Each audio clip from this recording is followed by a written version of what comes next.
네, 안녕하세요. 김어준입니다. 이정열 공장장 대행. 네. 사무장에서 출세했습니다. 잘하고 있나 저는 안 궁금합니다. 못해! 전혀 못해! 무슨 꿀보이스 깔끔하다 뭐 이런 말도 있는데 들어보니까 전혀 걱정이 안 됩니다. 예. 제가 어디 갔냐 궁금해하신 분들 궁금하지 마시고요. 저는 잘했습니다. 새해 뵙겠습니다.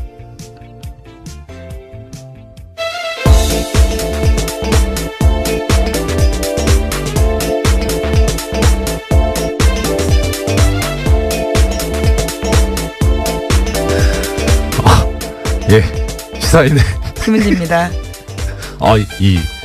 이게 내막을 좀 말씀을 드리자면 어젯밤에 오프닝을 제가 작성을 하는데 오프닝을 쓰지 마라.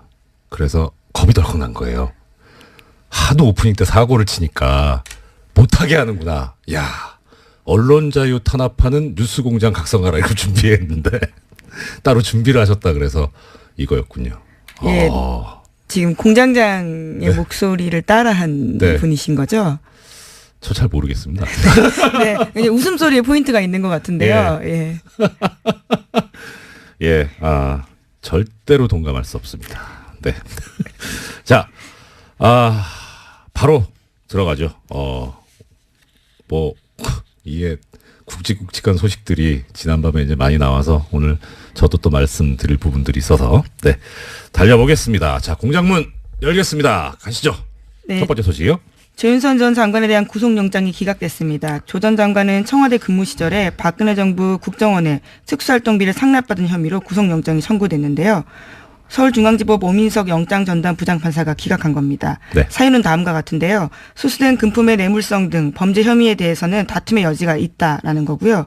또 수사 및 별건 재판의 진행 과정 등을 비추어 볼 때 도망 및 증거인멸에 염려가 있다고 보기 어렵다라는 겁니다. 네. 많은 분들께서 새벽에 눈을 뜨시고 나서 바로 혈압을 급상승시킨 뉴스였죠.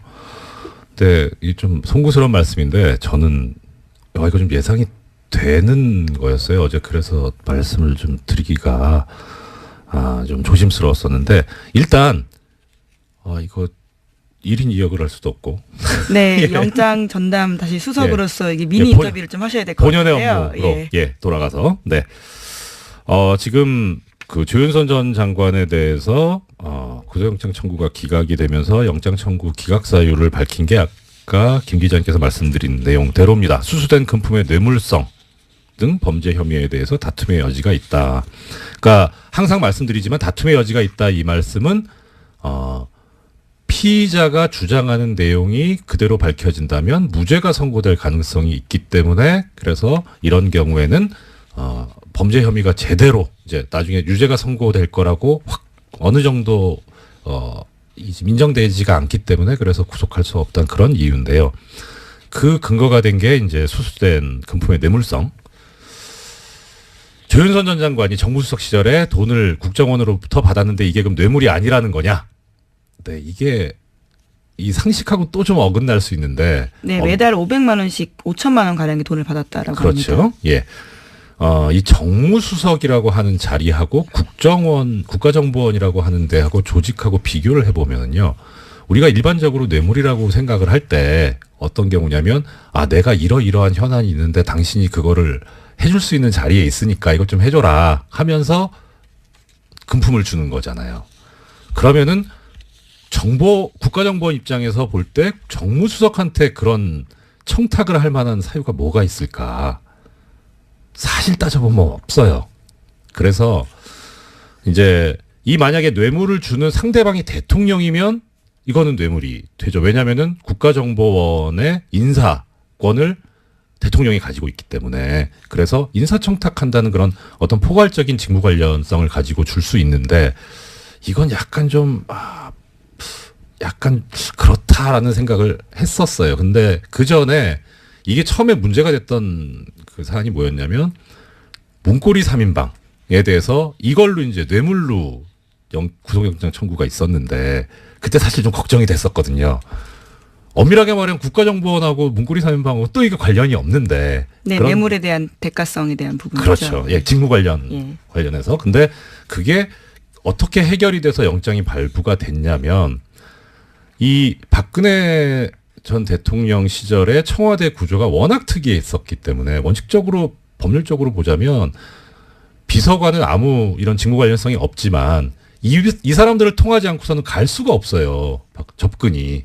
그러니까 결국 이 문고리 3인방과 박근혜 전 대통령을 하나로 볼 수 있는 거죠. 일종 공범의 형태로 볼 수 있기 때문에 그래서 법원이 그런 관점 하에서 인정하고 나갔을 수 있는데 문제는 당시에 검찰이 얘기했던 거는 이 박근혜 전 대통령과 비서관들을 한 몸으로 본 게 아니라 통으로 청와대라고 하는 그런 관점으로 바라봤었더라고요. 그래서 나온 말이 상납이라는 말이 나왔었고 근데 그때 영장이 그대로 발부되고 통과가 되니까 이번에도 같은 구조를 유지했던 게 아닌가 싶은데 사실 좀 그렇죠. 게다가 여기에 이 지금 기름을 부은 게 뭐냐면 그 판결이 옳은 건 저는 아니라고 생각하는데 이 조윤선 전 장관에 대한 예전 1심 판결. 네, 블랙리스트 혐의에 대해서요. 블랙리스트에 관해서 진행 중입니다. 예, 이제 선고만 남았죠. 거기서 그 재판부가 판결 이후에 아주 황당한 논리를 제시를 하는데 뭐 애청자 여러분들 기억하실 겁니다. 뭐 어차피 보수 정권이 잡았으니까 보수적인 견지를 유지해야 되니 진보적인 보수적이지 않은 사람들 뭐 연예인들에 대해서 지원을 하지 않을 수도 있는 거 아니냐 이런 황당한 얘기를 하거든요. 그리고 그다음에 조윤선 전 장관 같은 경우에는 그 당시 판결에서 보면 구조를 판결에 나오는 그런 이유에 따라서 봤을 때 구조가 뭐였냐면 이분은 아무것도 모르는 분이었잖아요. 허수아비였잖아요. 그러니까 그걸 그대로 지금 1심 판결이 그렇게 나와 있고 아직 그 판결이 뒤집어지기 전인 이상 영장전담 재판부에서 볼 때는 이분은 허수아비인데 돈을 받았어요. 그러면 이걸 뇌물이라고 볼 수 있겠느냐. 이 돈을 받은 게 옳다, 뭐 잘한 거다 이런 차원을 떠나서 과연 이게 뇌물로 볼 수 있는 범죄냐 하는 데 대해서 인정하기가 그렇게 쉽진 않았을 겁니다. 근데 우리 애청자분들께서도 잘 알고 계시겠지만 지금 서울중앙지방법원의 영장전담 판사들이 너무 황당한 결정들을 많이 해왔잖아요. 근데 저는 이거는 그냥 죄송합니다. 수긍이 가는 뭐 그럴 수도 있겠다라는 그런 결정인데도 불구하고 큰 믿음이 안 가는 게 전과들이 너무 많아서 그래서 다른 생각으로 한 게 아닐까. 그러니까 해설을 해드리긴 해드립니다만 사실 좀 의구심이 있기는 있습니다. 그래서 총체적으로 보면 이 결정의 가장 큰 문제점을 제공한 데는 종전 1심 재판부입니다. 그 판결이 지금 여기에 영향을 상당히 미쳤었고 그래서 지금 검찰의 재청구 얘기도 나오고 있는데 오히려 이 항소심 판결이 나오는 거를 지켜보고 하는 게 어떨까 싶은 생각도 듭니다. 거기서 만약에 1심 판결이 뒤집어진다면 뭐 그거 할 수도 있죠. 거기서 다시 법정 구속이 될 수도 있고 하니까 여기에 그렇게 좀 더 집중하는 게 과연 필요한지 약간 의문이 들고요. 또 하나는 검찰의 수사 계획이 뭐였는지는 저로선 정확히는 알 수는 없는데 사실 정무수석이 돈을 받았고 이게 뇌물이라면 비서실장, 그다음 대통령 여기까지도 당연히 연결이 돼야 되는데 이걸 향후에 수사하려고 한 건지 아니면은 거기는 뭐 혐의점이 발견이 안 돼서 지금 조윤선 전 장관까지만 얘기를 한 건지 그거는 잘 모르겠어요. 그런데 이 돈을 주게 된 이유와 관련해서 돈을 금품을 제공한 그 쪽에 이야기가 있었다고요. 네, 죄송합니다. 어제 채널A 쪽에서요, 조윤선 전 장관의 방어 논리에 대해서 좀 보도를 한 바가 있습니다. 그 내용들을 보면요, 이병기 전 국정원장과 조윤선 전 수석의 친분 때문이다라는 건데요. 이를 지시한 이병기 전 국정원장은 개인적 친분 때문에 돈 줬다라고 진술했다고 합니다. 그래서 월 500만 원 정도는 큰 돈이 아니다라고 여겼다라는 이야기도 했다고 하는데요. 그래서 국고손실죄로 위반이라면 합당한 처벌을 받겠지만 뇌물은 아니다라고 주장하고 있는 겁니다. 국고손실죄가 더 센데 원래 왜 이러시는지 모르겠어요. 근데 뭐 그렇다면은 액면 그대로 받아들이면 이 말이 진실일 수도 있을 것 같아요. 근데 이 말이 진실이더라도 더 아프죠. 우리 국민들 입장에서 보면 아니 도대체 이건 무슨 우리가 뭐 뼈 빠지게 벌어가지고 일해서 벌은 거 가지고 세금 냈는데 그걸 자기들 이게 후배가 불쌍해 보여가지고 주는 이런 돈으로 쓰였다는 게 네, 월 500이 큰 돈이 아니다라는 주장도 좀 황당하고요. 게다가 검찰에서는 돈 준 방식에 대해서는 주목하고 있는데 네. 잡지에 현금 봉투 끼워서 조심히 그러니까 몰래 줬다라는 거거든요. 이제 그만큼 이 돈을 주는 것이 적당하진 않다라는 것을 스스로 인식했다라고 판단하는 거죠. 농담할 분위기는 아닙니다만 이 잡지가 시사인이라면 좀 어느 정도는 정상 참작의 여지가 있지 않나? 네. 청와대에서 시사인을 현금 봉투에 끼워서 줬다면 그것도 놀라운 뉴스겠네요. 네. 예. 자, 그러면 여기에 관해서 이제 채널A도 보도를 했는데 조윤선 전 정무수석은 비서관이 줘서 받았을 뿐이다.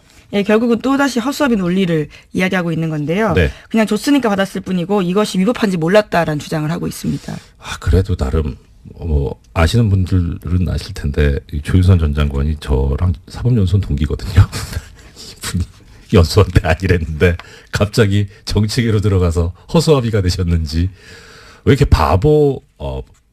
이게 저 법률계에서는 이렇게 얘기합니다. 우리가 그 항변이라는 말을 쓰잖아요. 보통은 무효 항변, 취소 항변 이러는데 이거를 바보 항변이라고 합니다. 바보 항변은 법률상 이유가 없는데 받아들이지 않는데 참 열심히 쓰시는 것 같습니다. 자, 다음 소식이요. 네, 우병우 전 민정수석의 구속적부심 청구는 기각됐습니다. 법원은 우 전 수석에 대한 구속수사가 필요하다라고 판단을 한 건데요. 어제 심리를 진행한 곳은 서울중앙지법 형사합의 2부였습니다. 네.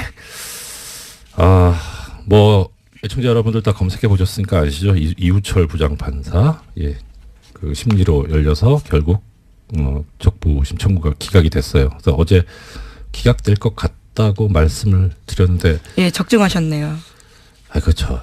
확률이 50%잖아요. 예. 이거 아니면 저거였는데. 그래도 맞추기는 어렵죠. 예. 사실 어저께 말씀을 드릴 때 이게 워낙에 뉴스공장이 영향력이 큰 방송이라서 말씀을 잘못 드리면 이 재판에 영향력을 행사하려고 하는 게 아닌가 싶어서 되게 조심스러웠는데 이우철 부장판사가 저하고 같은 재판부에서 근무를 했었거든요. 1년 동안. 속속들이 잘 알아요. 이 성향을. 그래서 하나 걱정스러웠던 거는 그러니까 진짜 정말 정의롭다까지라고 평가는 못하겠지만 또 존경하고 믿고 따르는 선배인데 이분이 그 성향을 보면은 그동안에 그러니까 오염되지만 않았다면 그러면 당연히 성향상 이런 자신의 권력을 사적인데 동원하고 이용하는 거에 대해서 하는 게 그걸 못 참는 분이거든요. 그런데 보수적인, 그러니까 소위 말하는 정말 정통 보수적인 그런 분이어가지고 근데 늦게까지 안 나와서 오염되셨나? 이거 퇴근 전에 6시 전에 분명히 나올 줄 알았는데 그건 좀 걱정을 했었어요. 근데 역시 기대를 벗어나지 않는. 네. 근데 또 한편으로 이제 이건 어떤 개인적인 거 말고 구조적인 걸 말씀드리자면 이게 원래 구속적 부심의 본래 모습이에요. 지금 영장을 발부했던 권순호 부장판사가 사법연수원 26기거든요. 그 다음에 이우철 부장판사가 사법연수원 25기입니다. 그러니까 물론 그렇게 선배라고 치면 선배일 수는 있는데 이렇게 같은 급의 지방법원 부장판사들이 한 결정에 대해서는 서로 존중을 하고 그래서 영장 발부 이후에 나온 사정만 가지고 이게 석방할 어떤 이유가 합당하냐 아니냐 그렇게 심사해 왔는데 이걸 무너뜨린 게 예전에 김관진 전 장관 때 신광열 부장판사였죠. 그러니까 그때 다들 이거 이러다가 어떻게 하려고 그렇게 하나는 그런 비판이 나왔던 거고요. 네, 그 관련해서 뉴스가 어제 또 나왔습니다. 그러니까 김관진 전 국방장관 같은 경우에는 군사이버사령부가 댓글을 통해서 선거에 개입한 혐의로 구속된 바가 있는데요. 네. 범죄 성립 여부가 불투명하다라는 이유로 적부심에서 풀려났습니다. 그런데 어제 국방부가 비밀예자 문서를 보면요. 김 전 장관에게 불리한 내용들이 들어있습니다. 총선을 앞두고 당시 여당을 지원하려고 한 뚜렷한 정황이 있다라는 건데요. 그렇기 때문에 이 적부심이 적절했나라는 논란이 일고 있습니다. 네. 이 부분에서 제가 하나만 더 말씀을 드리자면 여기는 또 법규가 애매모호하게 돼 있어요. 그러니까 그때 시간이 모자라서 말씀 못 드렸는데 김관진 전 장관 같은 경우에 가장 이제 받았던 혐의 중에 가장 중한 부분이 군형법 위반이었거든요. 정치에 관여하면 안 된다. 군인은. 근데 이분은 군인이 아니잖아요. 현재는 민간인이죠. 민간인이죠. 그러니까 원래 군형법 적용 대상이 아닌데 그런데 그럼 왜 군형법을 적용을 하느냐? 군인과 함께 범죄를 저질렀기 때문에. 그래서 군형법을 적용을 해가지고 구속영장을 청구를 해서 그게 발부가 됐는데 문제는 그거예요. 정부조직법인가에 보면 정확하게 지금 저 기억이 가물가물한데 국무위원, 그러니까 이 지금 장관은 국무위원이잖아요. 이 국무위원은 그 정치 관여하는 데서 처벌 조항이 없어요. 정치 관여를 하면 안 되지만, 정치 운동을 하면 안 되지만.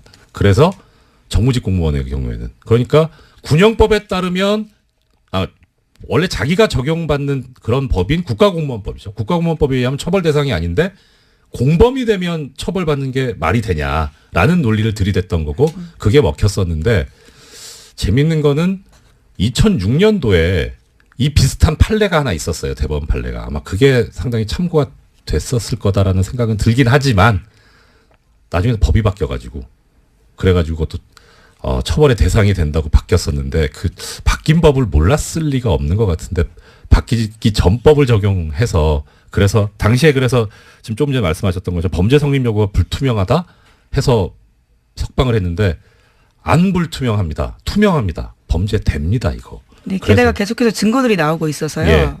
그러니까 이 증거의 문제가 아니라 법적인 문제였었거든요. 그런데 뭐 지금 이렇게까지 되니까 이제 근데 뭐 마지막으로 이 부분에서 하나만 더 말씀드리자면 그 당시에 그 신광열 부장판사를 비롯한 서울중앙지방법원 형사수석부가 무슨 만행을 저지른 거냐면 이 군이 댓글을 달면서 정치에 관여한 부분에 대해서 새로운 증거가 정말 뭐 한 트럭이 나와도 구속적 부심에서 석방이 된 경우에는 피의자가 도주했거나 증거를 인멸한 경우가 아니라면 그걸 그 동일한 범죄 사실을 가지고 구속을 다시 할 수가 없어요. 새로운 증거가 아무리 나와도. 그래서 적부심이 그만큼 무서운 거거든요. 진짜 조심했어야 되는데 그렇게 하고 나니까 참 더 허탈한 거죠. 우리 국민들 입장에서 보면 증거는 계속 쏟아지고 있는데 법적으로 방법이 없으니까요. 네, 그런 문제가 있습니다. 예, 다음 소식은요. 네, 어제 한일 위안부 합의 검증 보고서가 나왔습니다. 이면 합의는 없었다라는 박근혜 정부 발표는 거짓말이었다라는 건데요. 비공개 합의문이 따로 있었습니다. 2015년 공개한 합의문에서 한국 정부는 주한 일본 대사관 앞에 손해상에 대해서 적절히 해결되도록 노력한다라고 명시했는데요. 하지만 일본 요구로 만들어진 비공개 문건은 따로 있었습니다. 여기에서 어떻게 이전할 것인지 구체적으로 한국 정부 계획 묻고 싶다라고 하니까요. 한국 정부에서는 적절히 해결되도록 노력한다라는 내용을 넣었습니다. 뿐만 아니라 제3국에서 손해상이나 기린비 설치하는 것이 적절하지 않다라는 일본 쪽의 이야기에 대해서도요. 노력하겠다라는 답을 했습니다. 네. 일단 이 문제에 관해서는 잠시 후에 우리 정대협의 윤미향 대표님 모시고 말씀을 들을 예정이어서 거기서 자세히 나오겠습니다만은 그냥 어떻게 보세요? 저는 이 위안부 피해자 이 관련 합의, 한일 합의를 보면서 그러니까 법률적으로 보면 첫째는 장관들이 했잖아요. 그러면 국가를 대표해서 이제 양국에서 나왔단 말입니다. 합의를 했어요. 그러면 합의를 했으면 약속을 했다는 거 아닙니까? 국가 간의 합의는 서로 지켜야죠. 국제법상. 근데 국제법상 이런 합의를 우리는 뭐라고 부르냐면 조약이라고 부르잖아요. 국가 간의 합의를 한 거. 근데 지금 정확하게 그 조약이 기억은 안 나는데 조약으로서 성립이 되려면 원칙적으로 문서가 있어야 되거든요. 근데 문서가 없어요. 그래서 이게 과연 조약이냐. 국제법적으로 지켜야 될 의무가 있는 합의인 거냐. 근데 게다가 비공개까지 있어요. 조약은 문서로 하는 거니까 공개되는 게 원칙인데 비공개 합의라면 이건 더더욱 지킬 필요가 없는 거 아니냐 하는 생각이 들었고 또 하나는 왜 이런 합의를 하느냐. 내용도 보면 이 TF에서 발표할 때 나왔지만 너무 일방적이었다라는 거잖아요. 왜 이렇게 굴욕적으로 일방적으로 퍼줬나 일본에. 예. 그러면 뭔가 다른 걸 얻은 거 아니냐 하는 그런 의심이 들어요. 뭘 얻었을까? 이것도 한번 밝혀서 조사해서 밝혀봐 주셨으면 좋겠고요. 총체적으로 저는 이런 생각이 듭니다. 이거 역적질입니다. 대한민국은 민주공화국인데 대한민국의 국민인 위안부 피해자 할머니들의 의사를 전혀 고려하지 않고 그분들의 인권에 반해서 나라를 팔아먹은 것과 같지 않냐. 저는 그렇게 생각합니다. 네, 어제 나온 내용들을 보면요. 박근혜 전 대통령이 연내 타결을 압박하면서 결과적으로 우리 정부가 끌려다니는 모습들을 만들게 됐다라는 겁니다. 네. 그 관련해서 그런 얘기가 있던데요. 뭐 이거 저기 외교 관계상 그 하면 안 되지 않냐. 저기 공개를 그런 얘기가 있던데 그건 또 어떻습니까? 네, 그와 관련해서 어제 윤병세 전 장관 같은 경우에는요. 네. 그런 주장들을 했습니다. 피해 할머니들이 고령이고 합의가 시급했기 때문에 관련된 사업들을 수용했다라는 이야기도 하고 있고요. 네. 예. 하지만 어제 또 불가역적 관련된 표현에 대해서도 나온 부분들이 있는데 네. 원래 굉장히 문제가 된 표현이지 않습니까? 그렇죠. 우리 쪽 요구와는 굉장히 다르게 쓰였다라고 하는데요. 일본 정부에 의해서 이 불가역적 표현이 오히려 일본에 유리하게 쓰였다라고 합니다. 예. 뭐 무슨 생각으로 시작한 건지 모르겠는데 이렇게 뭐 이용을 당했든 강하게 협력을 했든 간에 이거는 민족 반역적인 그런 책임을 면할 수가 없다. 저는 그런 생각입니다. 벌써 시간이 이렇게 됐네요. 지금까지 시사인의 김은지였습니다. 감사합니다. 네, 고맙습니다. 바로 이어서 조금 전에 저 말씀드렸던 정대협 대표님 모시기 전에 이 시간에 항상 고정으로 나오시는 우리 리얼미터의 권순정 조사분석실장님 모시고 한 해를 마무리하는 이 여론조사 내용에 대해서 이야기 들어보겠습니다. 어서 오십시오. 반갑습니다. 안녕하십니까. 네, 오랜만이네요. 어떻게 여기서 뵀는지. 저기 우리 앞으로 맨정신에만 항상 보는 거예요. 자, 항상 전해주시는 내용 우리 주 초중반에 우리 대통령 그리고 정당의 여론조사 집계 결과 어떻습니까? 네, 이번에는 대통령하고 정당은 좀 짧게 넘어가고요. 네. TBS 의뢰로 2,000명 조사를 특별 조사를 했어요. 네. 그걸 조금 더 길게 소개해드리겠습니다. 그 부분을 제가 더 길게 소개해드릴게요. 저기 네. 리얼미터에서 연말을 맞이해가지고 우리 청취자님들을 위해서 평소보다 더 돈을 많이 들여가지고 자세하게 조사를 하셨다. 예. 네. 먼저 대통령 지지율을 말씀드리면요. 네.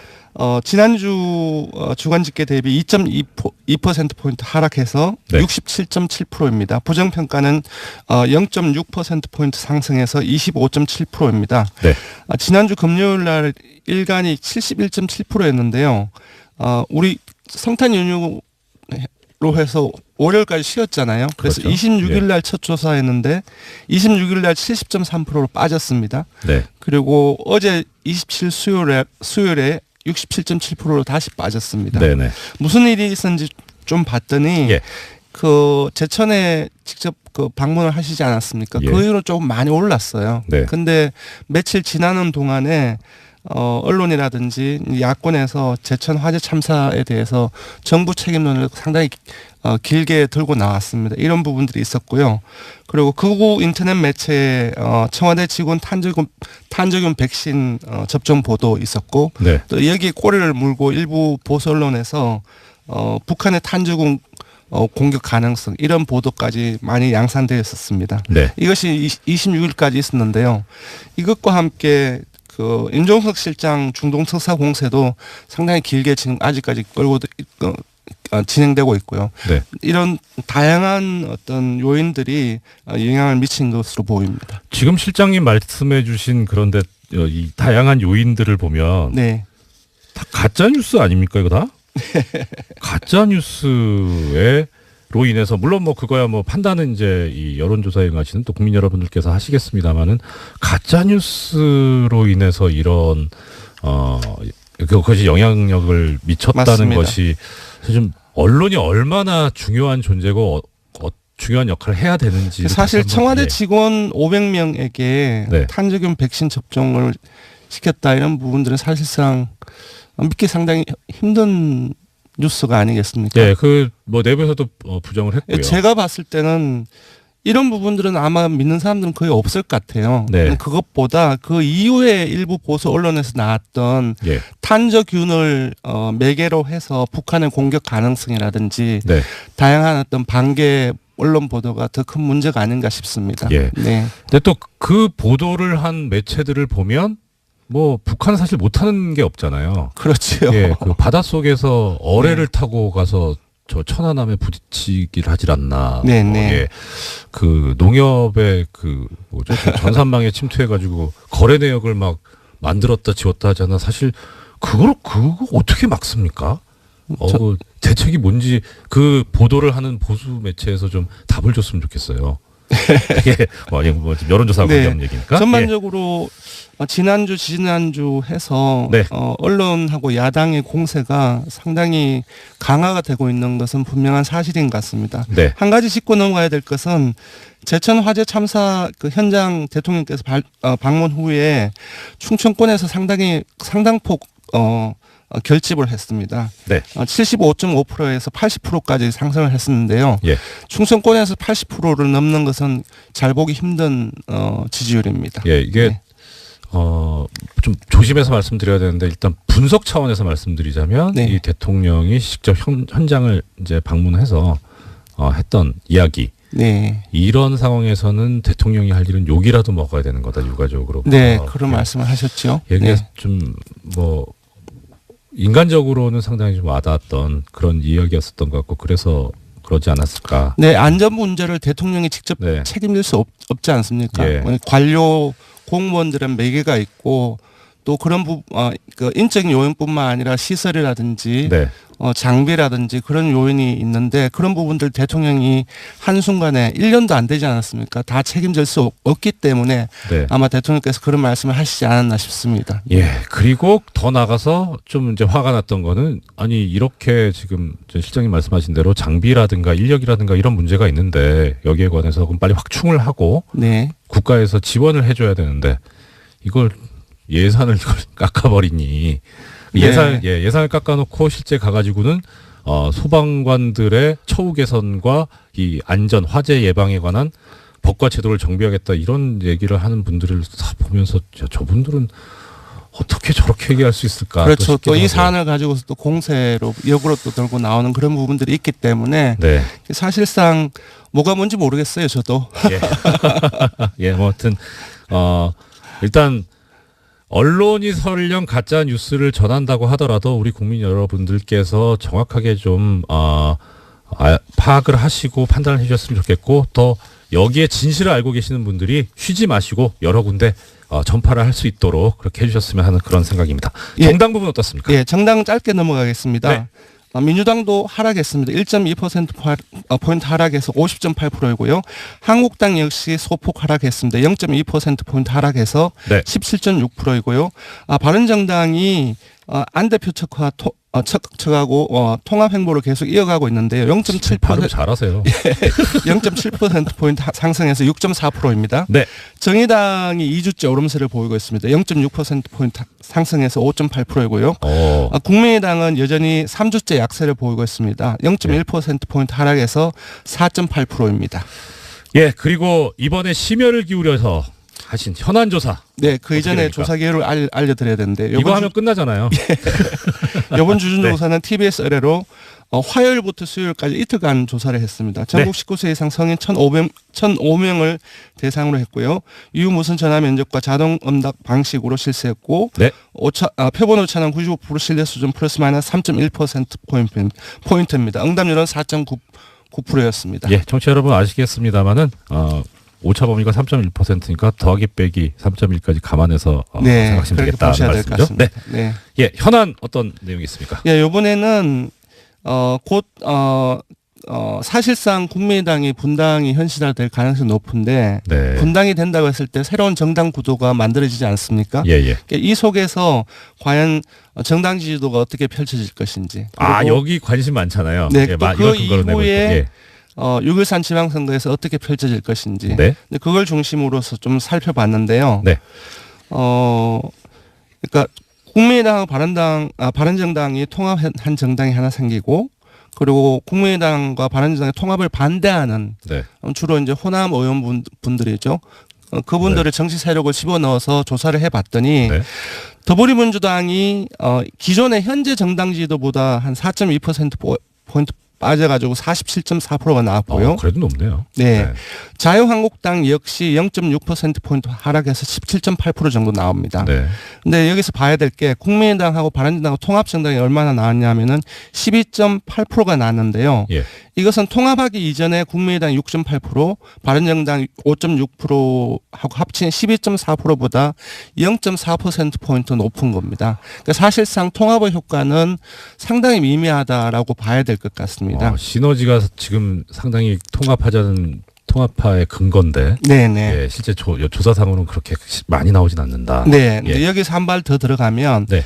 이런 정당 구도 하에서 6.13 지방선거에서 누가 실제 현재 지지율보다 득표율이 더 높을 것 같냐 네네. 이렇게 물어봤습니다. 왜냐하면은 모든 선거에서 당시의 지지율보다 득표율이 많이 나오고 적게 나오는 정당이 있거든요. 그렇죠. 그랬더니 국민의당하고 바른정당의 통합정당에 많이 나올 거라고 하는 응답이 11.1%가 나왔습니다. 단순 비교는 어렵겠지만은 네. 아까 기억하실지 모르겠지만 예. 12.8%가 통합 효과로 해서 나왔던 수치인데 네.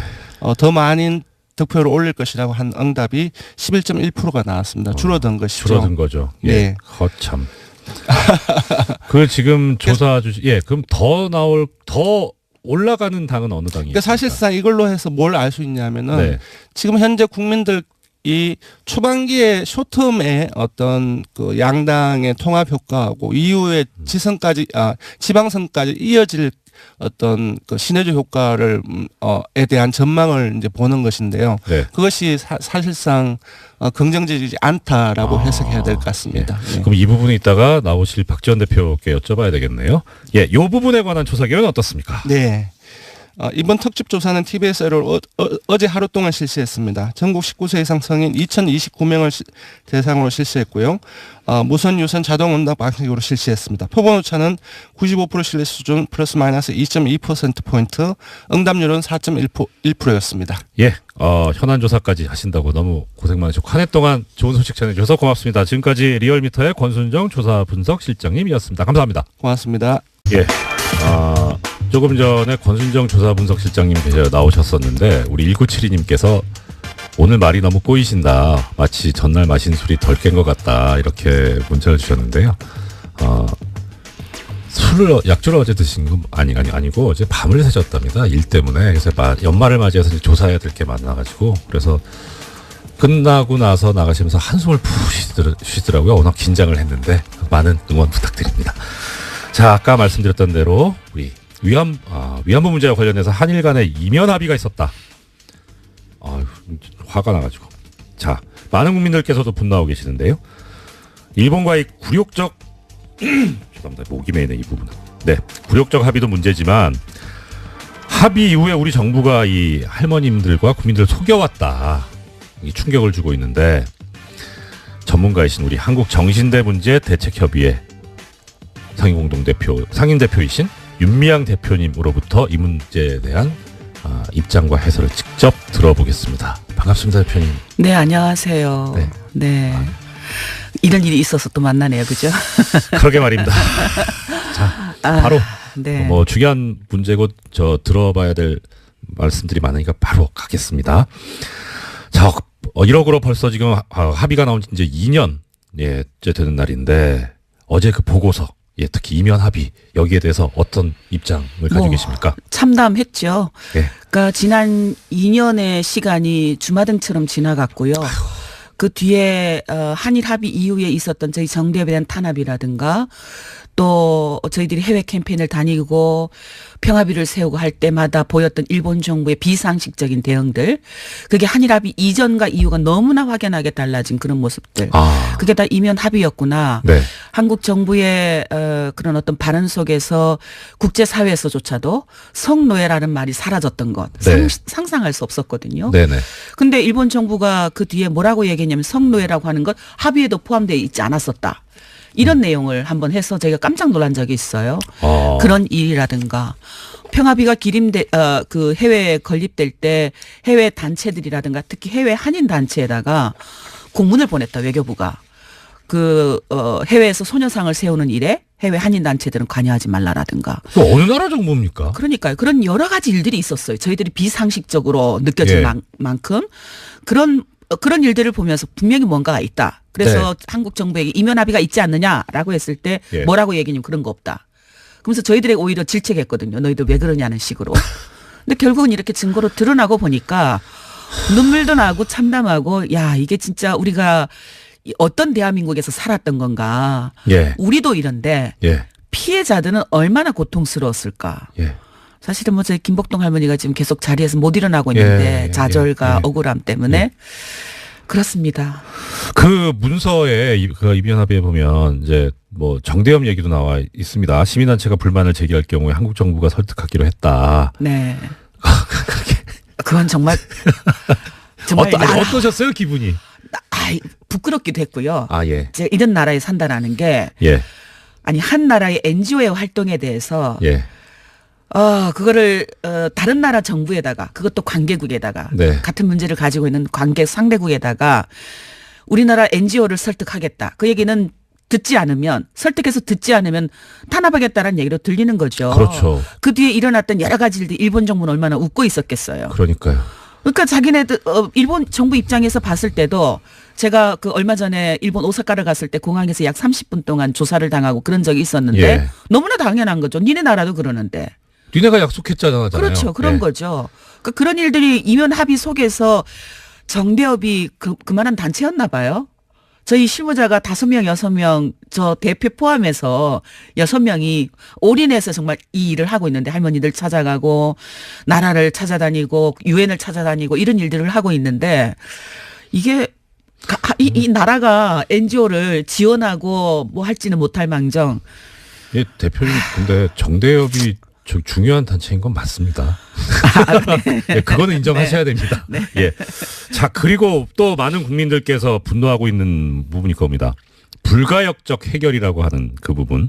근데 원래 우리 쪽에서는 뒤쪽에 피수식어가 다른 불가역적 사죄. 그러니까 니네들 딱 죄송합니다. 용서 구하고 반성하고 다시는 뭐 옛날에 뭐 이랬니 저랬니 왈가왈부하지 말고 딱 깔끔하게 사과해라 그런 표현으로 쓰자고 한 건데 불가역적 해결로 바뀌어버렸습니다. 어떠셨어요? 그것도 정말 폭력적이죠, 그죠? 폭력적이죠. 그러니까 저희들이 일본 정부에게 요구했던 것을 뭐였냐면은 사죄를 하되 네. 늘 그 사람들이 했던 거는 총리 개인으로서 사과한다라든가 사죄다 아니에요. 오詫비, 사과. 예. excuse me 하는 것처럼 예. 실례합니다. 예. 미안합니다 하는 거죠. 예.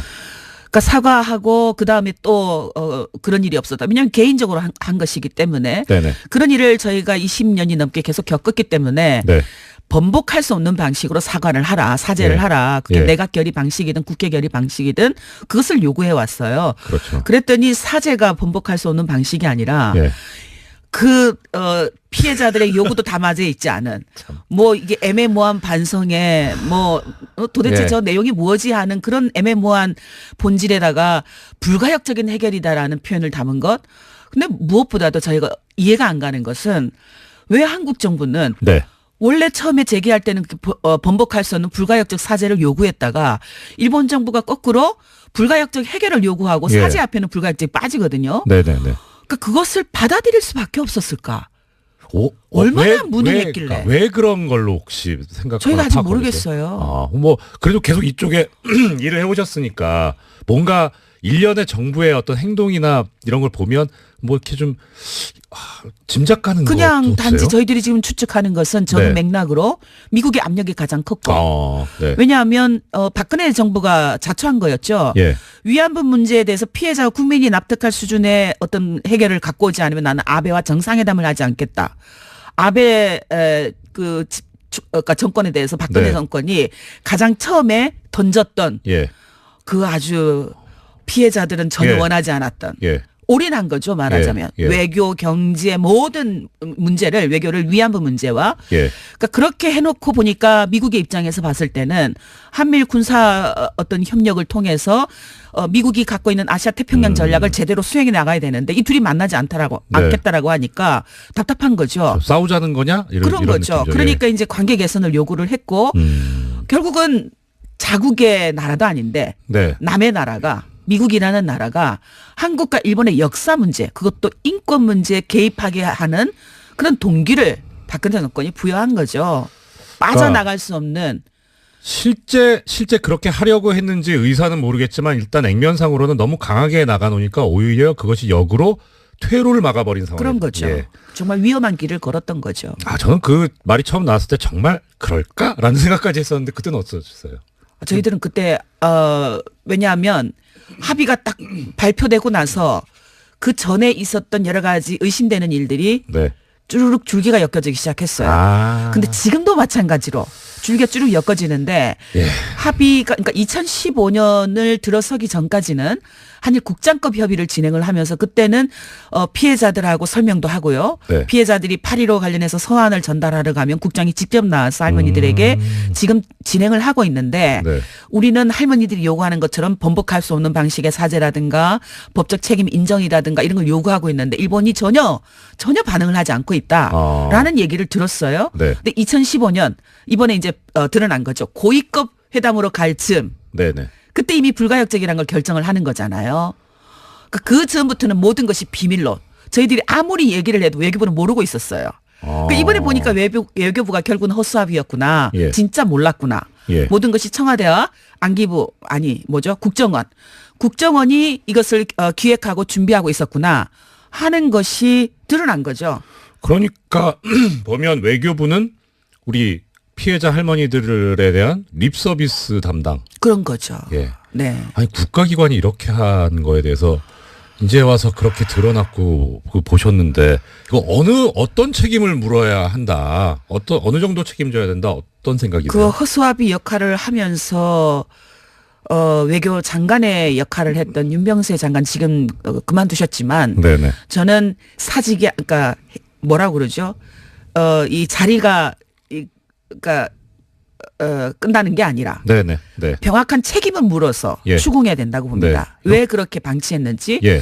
무엇보다도 외교에 대해서 비전문가이면서 네. 인권 문제 비전문가이면서 역사 문제 비전문가이면서 그것을 진두지했던 박근혜 네. 책임을 물어야죠. 그렇죠. 왜 피해자들이 이렇게 고통으로 몰고 갔는지 네. 국민들을 역사 문제에 충격을 빠뜨렸는지 네. 김복동 할머니 표현대로 역사를 10억엔 그 정유라의 말 한 필도 안 되는 값으로 그렇게 팔아버렸는지 이런 것을 추궁해서 책임을 물어야 된다고 봅니다.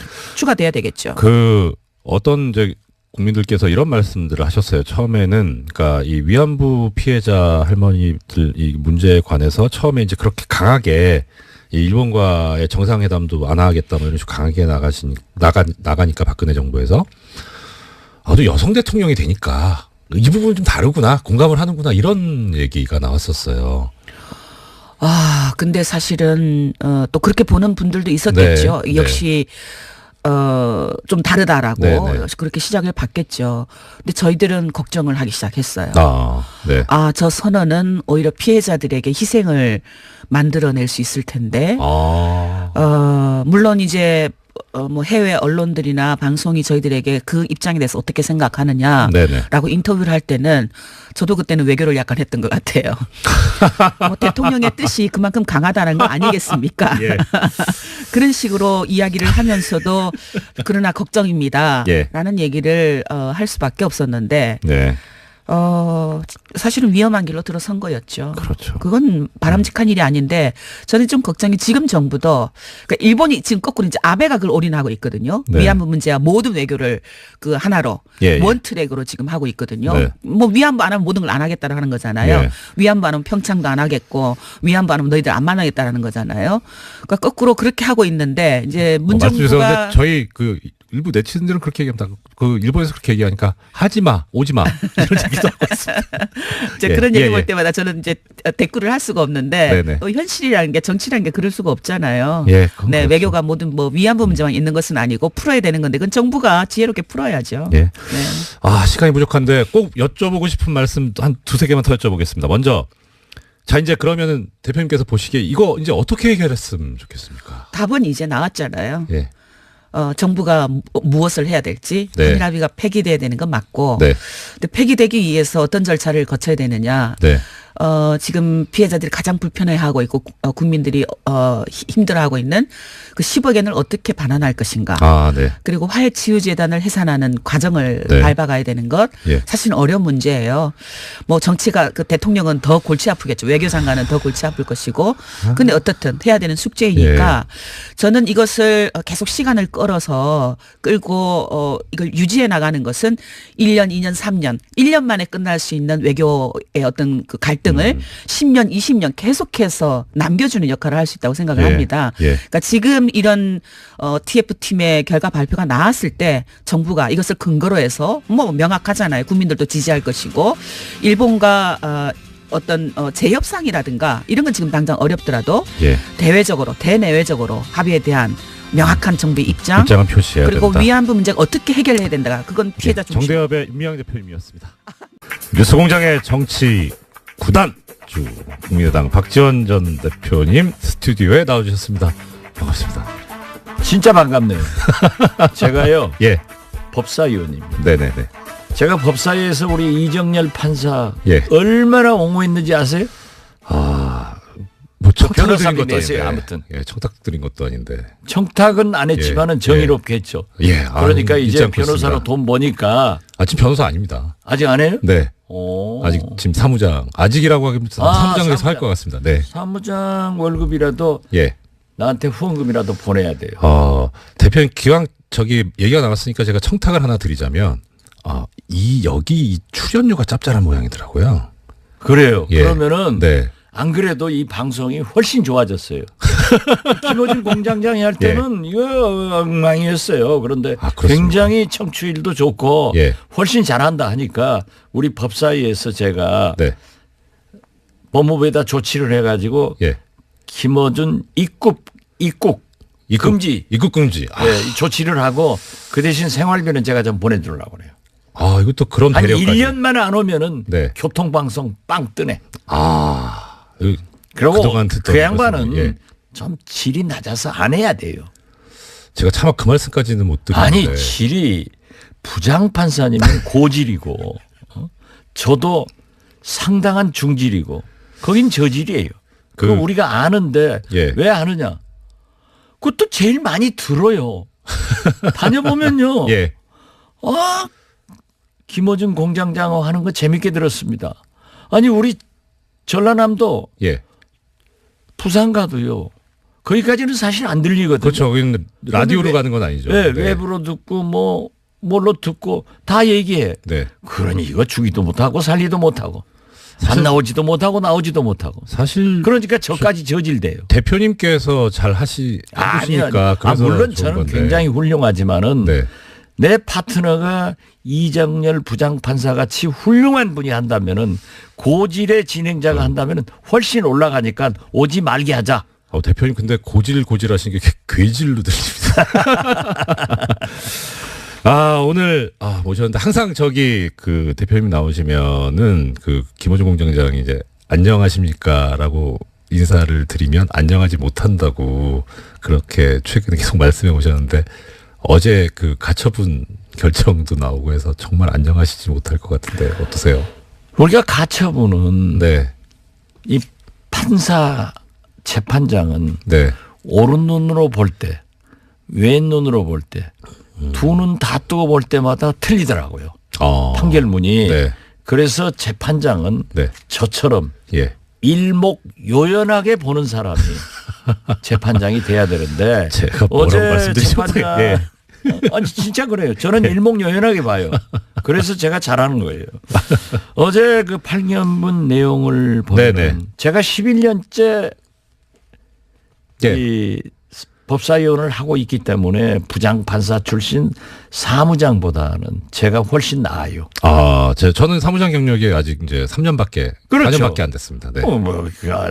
저는요, 감옥도 살아보고, 예. 재판도, 지금도 재판 받는다니까요. 네. 얼마 전에 또 저기 소식이 있더라고요. 네, 1월 달에 이제 선고하는데, 네. 아무튼, 예. 그 판결문 내용을 보면은, 이 투표는, 예. 즉, 신임 투표는 법적인 효력이나 의무를 발생하는 투표가 아니기 때문에 투표를 중단시켜야 할 긴급성이 없다고 판단한 것입니다. 네. 거기다가 판결문에 재신임이 부결되더라도 네. 안철수 대표가 사퇴해야 하는 의무가 없다고 했고 네. 당원들의 의사를 묻는 것에 불과하다. 이렇게 해석을 했거든요. 법적 문제가 이건 아니라는 왼쪽 얘기네. 눈으로 본 거예요. 예. 만약 이정미 소장처럼 일목요연하게 봤다고 하면은 인용이죠. 그 아까 우리 이정열 사무장입니다. 판사께서도 네. 부장판사님도 전직. 네. 우리나라는 높은 걸 좀 불러주는 게 좋아요. 사무장보다는. 사무장 높습니다. 네. 아, 예. 예, 네. 일본 위안부 얘기했을 때 뭐 예. 그렇게 설명 들을 필요 없이 네.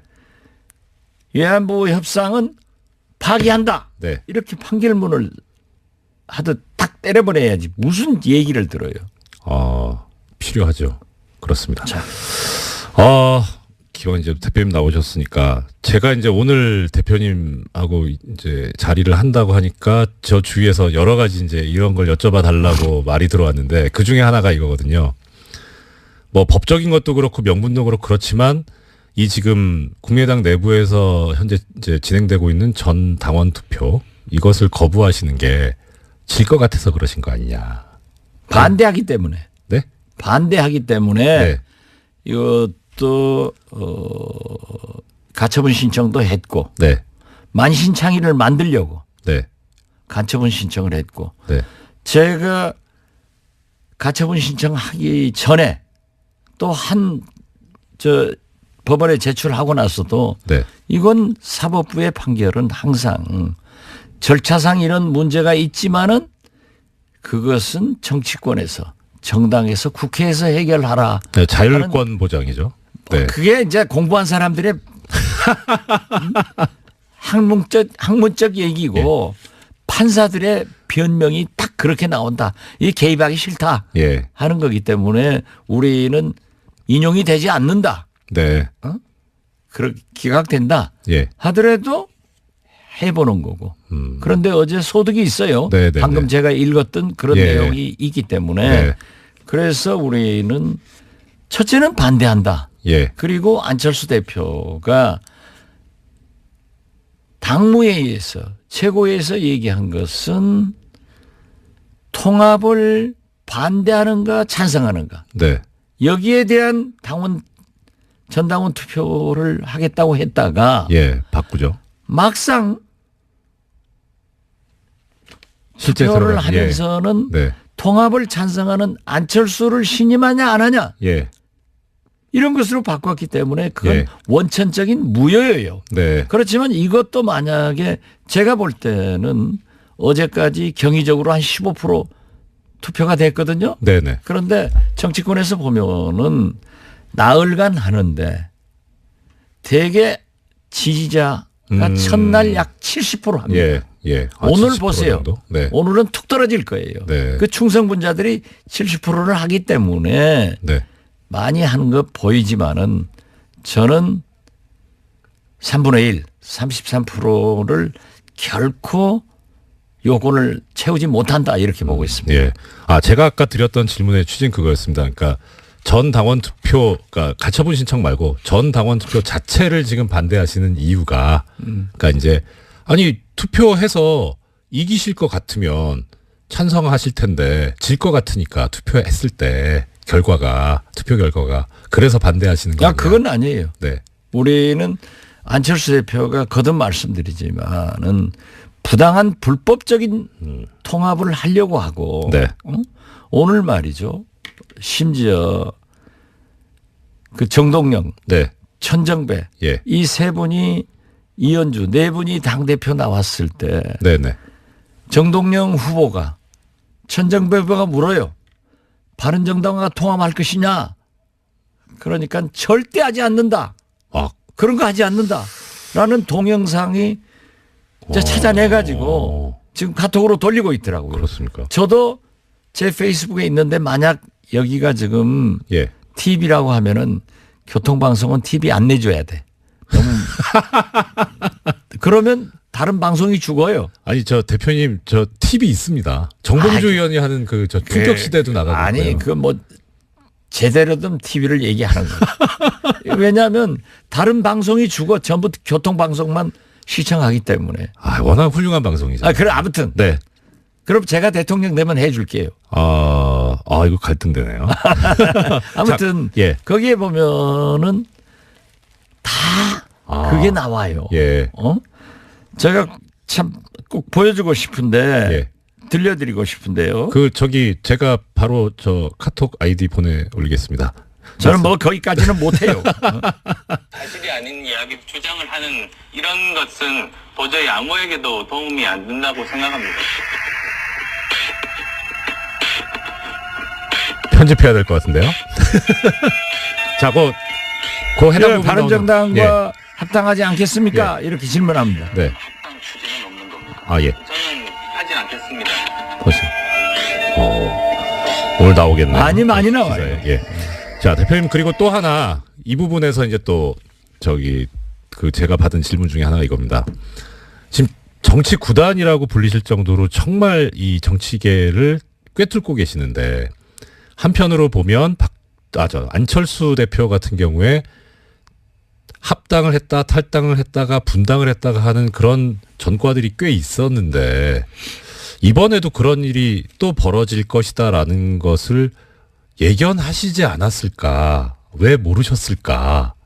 예견하시고도 그러셨을 것 같지는 않은데 그런데 당시에 어떤 판단으로 이 안철수 대표와 당을 같이 하실 생각을 하셨었는지 그런 질문을 하는 분들이 계시더라고요. 물어봐 달라고. 모르셨어요? 이런 일이 또 벌어질 거다. 원숭이도 나무에 떨어져요. 아니 김어준 공장장 입국 금지 처분을 만들어낼 정도로 이 능력 있으신 분께서 스스로를 원숭이로 비유하시면 어떻게 합니까? 그렇잖아요. 예. 사람은 누구나 오판할 수 있고 아, 네. 그렇지만은 누구를 속인 사람이 나빠요. 아, 속임을 당한 사람이 나빠요. 그렇지만 그렇죠. 같은 사항을 예.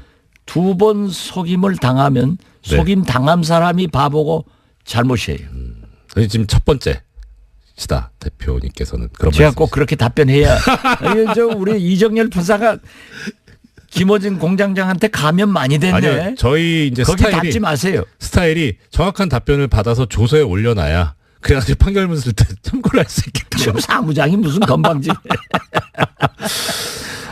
그러면 지금 이제 어떻든 아까 투표는 진행이 되고 있고 오늘부터는 이제 떨어질 거라고 하셨는데 안철수 대표나 이 통합파 쪽에서는 고무적인 일이다. 생각보다 더 많이 나왔다라고 얘기를 하고 있습니다. 자기들은 그렇게 홍보 고무적인 것으로 보이고 네. 또 우리는 거부를 하고 있기 때문에 반대를 네. 하고 있기 때문에 예. 첫날은 그렇게 많은 거다. 예. 이렇게 얘기를 하죠. 아, 네. 그걸 감안해서 들으세요. 정치인 말은 네. 정치인은 말은 좀 감안할 필요가 있고 정치인은 유리한 것만 얘기하는 거예요. 우리가 판사예요. 우리 피고인은 예. 자기도 그러잖아요. 재판할 때. 피고인이 유리한 얘기만 해라. 네. 그리고 불리한 얘기는 진술 거부해도 된다 하고 네, 그렇습니다. 얘기하잖아요. 아니, 근데 지금 거기서는 그러더니 또 여기서는 그렇게 바뀌어 대표님 사람이. 여기 피고인으로 계신 게 아니니까. 나 피고인이에요. 자, 그러면 지금 이제 통합 관련해가지고 계속 지금 이제 이번 주에 현안이 되고 있어서 통합으로 이제 결론이 나왔을 때 여러 가지 장애물이 있고 넘어야 될 산이 많습니다만 그럼 이제 대표님을 비롯한 이 통합 반대파 쪽에서는 어떤 생각과 계획을 가지고 계시는 겁니까? 이 시나리오라든가 로드맵은 어떠신지. 그러기 전에 한 가지만 얘기할게요. 정당이라는 것이 네. 국고보조, 네. 국민 세금으로 움직입니다. 그렇죠. 그런데 네. 전에 전라남도 지사 나왔다가 이제 실패한 사람이 저한테 그런 얘기를 하더라고요. 예. 문자 비용만 예. 20억 넘게 써가지고 도저히 선거를 못 하겠다. 그래요. 예. 그런데 지금 당비로 예. 박지원님, 이정열님 당원 네네. 이름을 넣어서 네. 투표를 투표하라고. 하라고 이렇게 예. 독려를 하고 있고 네. 찬성하라고 독려하고 있단 말이에요. 네. 그런데 어떤 분이 오늘 아침에 보내왔는데 어제 11번을 받았대요. 그리고 폭탄이네요. 저희 사무국장도 10번 받고 예. 어떤 분은 6번 받았다는 사람이 제일 적어요. 네. 엄청나게 보낸 거예요. 그런데 기가 막히게 예.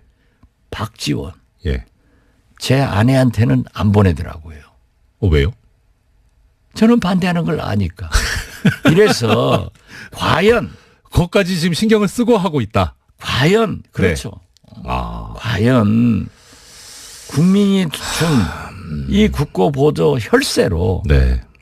이러한 것을 사용 개인적으로 할 수 있는가 이걸 아마 법적 검토를 해야 되겠고 제가 당 대표를 하면서는 매월 국민의 혈세이기 때문에 당 재정을 의원총회에 보고하고 네. 의원들의 질문을 받고 홈페이지에 공고를 했어요. 예, 당원들도 알아야 되고. 네. 예. 그런데 국민도 알아야죠. 네. 이 국민 돈이에요. 그렇죠. 예. 그런데 지금 이 안철수 대표가 당대표 돼서 제가 요구했어요. 우리가 당 개혁 차원에서 이걸 공고했는데 왜 안 하냐? 네. 그러니까 김관영 사무총장이 하겠습니다. 예. 이런 짓 해서 되겠어요? 아, 그래서 아직 내가 참 바로 직전 대표로서 돈 네. 쓰는 것까지 얘기하는 것은 좀 소인배 같지만은 아, 근데 저는 국민 돈이니까 중요하지 않습니까? 국민 돈이고 네. 이건 말이죠. 제가 그 20억 들었다 예. 하는 그 얘기를 상기시키면은 이거 어제만 하더라도 제가 생각할 땐 수억 들었을 거예요. 아. 그러면 오늘 3일간 또 하면은 하고. 어떻게 네. 될 것인가. 예. 그래서 제가 이걸 문제 제기를 했기 때문에 김관영 사무총장은 네. 이동섭 선관위원장은 중단해라. 예. 하지 마라. 네. 하는 얘기를 듣고요. 그러면 이것이 당원 투표가 법적 요건을 갖춘 3분의 1이 투표해서 가결되면 어떻게 할 것이냐. 네. 전당대회만이 그렇죠. 통합을 법적으로 그렇죠. 해산을 선언할 수 있어요. 네. 아니 부장판사 출신이 법적으로 해야지 그럼 어떻게 해요? 그렇죠. 예. 그러니까 사무장밖에 못해. 그러니까 지금 그 안철수 대표 측 통합파 쪽에서는 이런 법적인 요건을 피해가기 위해서 전당원 투표라는 걸 끌어들인 거 아니냐. 그것은 네. 거듭 말씀드리지만 안철수 신임 투표예요. 그렇기 때문에 우리가요. 네. 서울시장은 유권자 몇 명 이상이 투표해야 된다 하는 법이 없어요. 없죠. 네. 그러나 소환 주민투표법의 난발을 막기 위해서는 네. 유권자 즉 국민의 3분의 1이 투표에 참가해서 과반수 찬성이 돼야 의결된다 해요. 네, 그렇죠. 그건 난발을 방지하기 위해서 하는 거예요. 예. 그런데 과연 우리 당은 당규에도 국민을 당원으로 바꿔놓은 것뿐이에요. 네. 그렇기 때문에 즉 전당원 투표제가 누구나 신청하면은 남발되기 때문에 억제를 시켜놓은 거란 말이에요. 네, 그렇죠. 그래서 이번에도 3분의 1이 돼야 된다. 오세훈 무상급식 예. 그때 나쁜 투표 해가지고 3분의 1 안 되니까 개봉도 안 하고 덮었잖아요. 네. 이번도 저는 그렇게 된다라고 네. 하는데 안철수 측에서는 아니다. 예. 내 신임 투표 되니까. 박지원 당신도 19% 투표해서 대표됐고 내가 될 때는 24%. 그때는 또 경쟁자가 천정배, 정동영, 예. 이현주 세게 붙었으니까 투표가 더 한 거예요. 네. 그렇게 했을 때도 24%가 했기 때문에 그 필요 없다 3분의 1. 네. 그렇지만 그것은 당헌 당규. 우리 당헌 1호의 1호 당규. 예, 당원 네, 규정 있죠. 당규. 예. 역시 예. 25조인가 막 그런 걸로 되게 법조인이라 다 공부해 가지고 오셨군. 야, 저기 이렇게 자료는 항상 가지고 아, 있습니다. 잘했습니다. 네. 이런 말이 또 있습니다. 저기 안철수 대표 같은 경우에 이제 2015년에 새정연 혁신안이 나왔을 때 당시에 당시 이제 문재인 대표의 새정연 혁신안을 놓고 그 반대를 하면서 어떤 형태의 그 뭐 여론조사든 뭐 당원 투표든 이런 거 다 반대한다 할 때 그 근거로 들었던 것이 혁신을 해야 되는데 이게 대표에 대한 신임 투표로 변질돼 버리니까 본질을 흐린다 이런 얘기를 했었거든요. 말씀하신 적이 있는데 지금 이 국민의당의 이 전당원 투표는 방금 대표님께서 말씀하신 대로 오히려 신임 투표로 가고 있거든요. 이게 좀 모순되지 않느냐 이런 지적을 하는 분들이 계시더라고요. 여기 대표님 생각은 이게 뭐 안철수 대표야말로 진짜 참 착하고 좋으신 분이었는데 네. 또 과거형입니까? 정치를 하다 예. 보니까 저렇게 예. 오염이 빨리 되는 아, 감수성이 예민한 사람인가 네. 하고 생각을 해요. 아. 그래서 차라리 저분은 의사보다는 네. 연예계로 나갔으면은 아주 잘했을 것 같아. 감수성이 예민해. 그런데 또 예. 어떻게 그렇게 거짓말을 잘하는지. 아까도 봤잖아요. 불과 4개월 전에 예.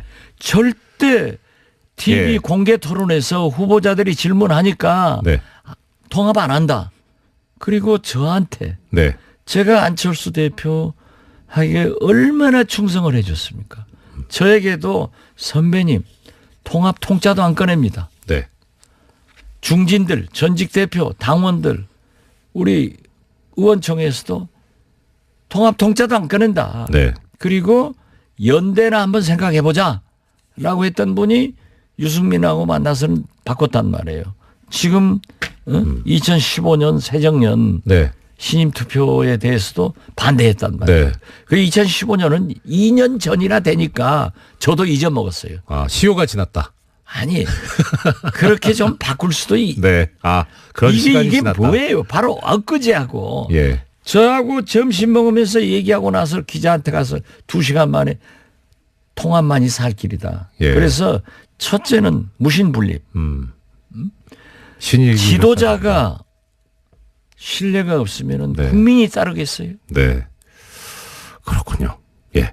자, 일단 오늘 지금 박지원 대표님 말씀 듣고 있는데 내일은 이제 장진영 최고위원 출연해서 반대쪽 얘기도 한번 저희가 들어보고. 제가 장진영 제고하고 예. 거기하고 이렇게 할 예. 군번은 아니니까 그렇죠. 당연하죠. 장진영 최고위원 네. 부를 때는 저 네. 부르지 마세요. 아유, 대표님 바쁘신데 이틀 연속 나오실 수 있어요. 뭐 이틀 아니라 3일도 지금은 예. 그냥 나와요.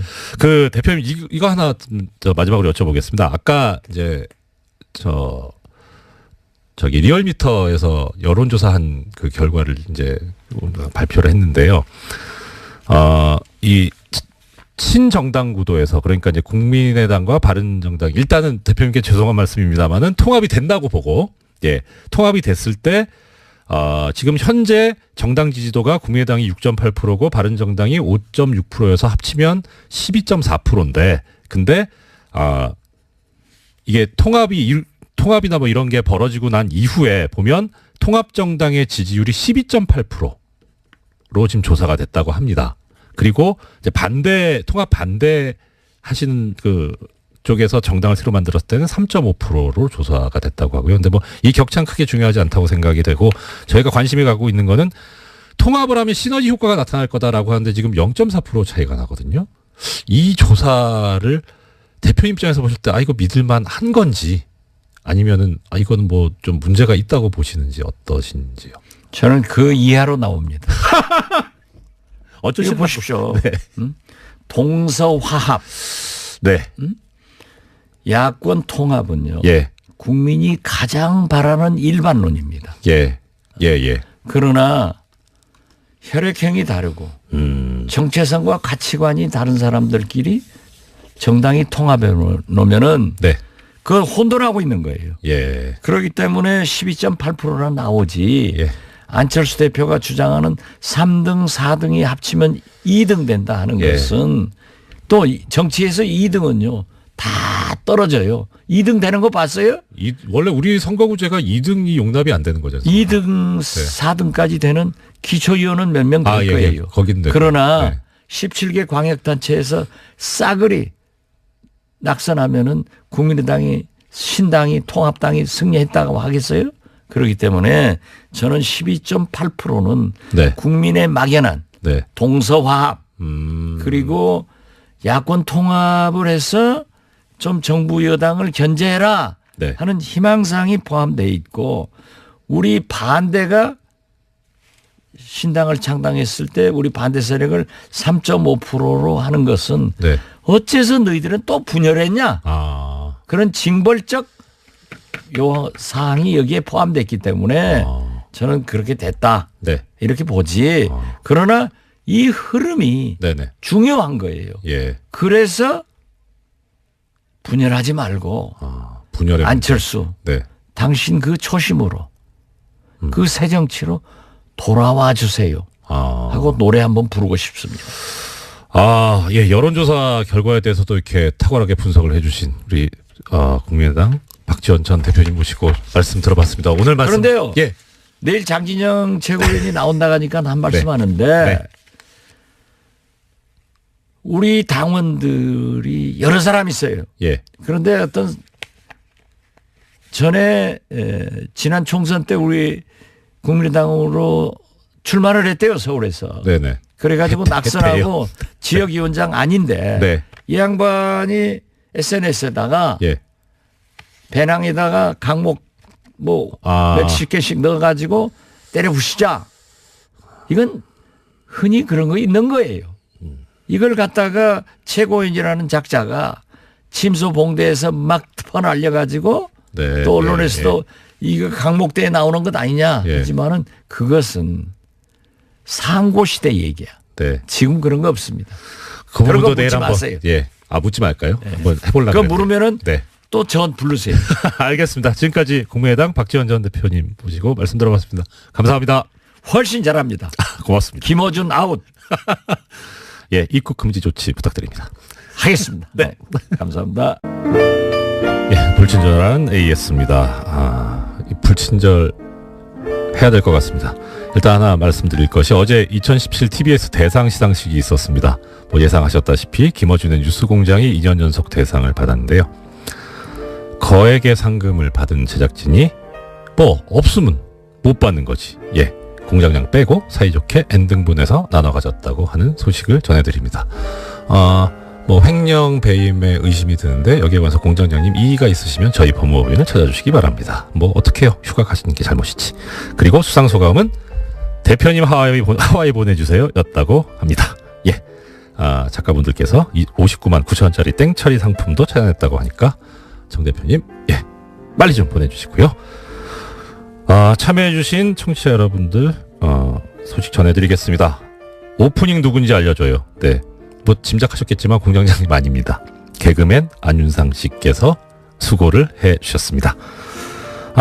그리고 오프닝이 없어가지고 제 오프닝이 없어가지고 좀 서운하셨다는 그런 말씀도 많이 주셨는데 예, 제가 준비한 게 있었는데 내일 뭐 더 자세히 말씀을 드리겠습니다만 일단 하나 소식을 전해드리자면 삼성 언론 장학생 드디어 첫 기사가 나왔습니다. 미디어 오늘에서 보도를 어제 했었네요. 예, 삼성 언론재단 언론인 지원 왜 논란인가라고 기사를 미디어 오늘에서 해주셨고 그리고 어제 오프닝 때 말씀드렸던 미디어 오늘 그 여론조사 기사 내려갔습니다. 그리고 사라졌다고 하는 기사는 또 다시 올라왔습니다.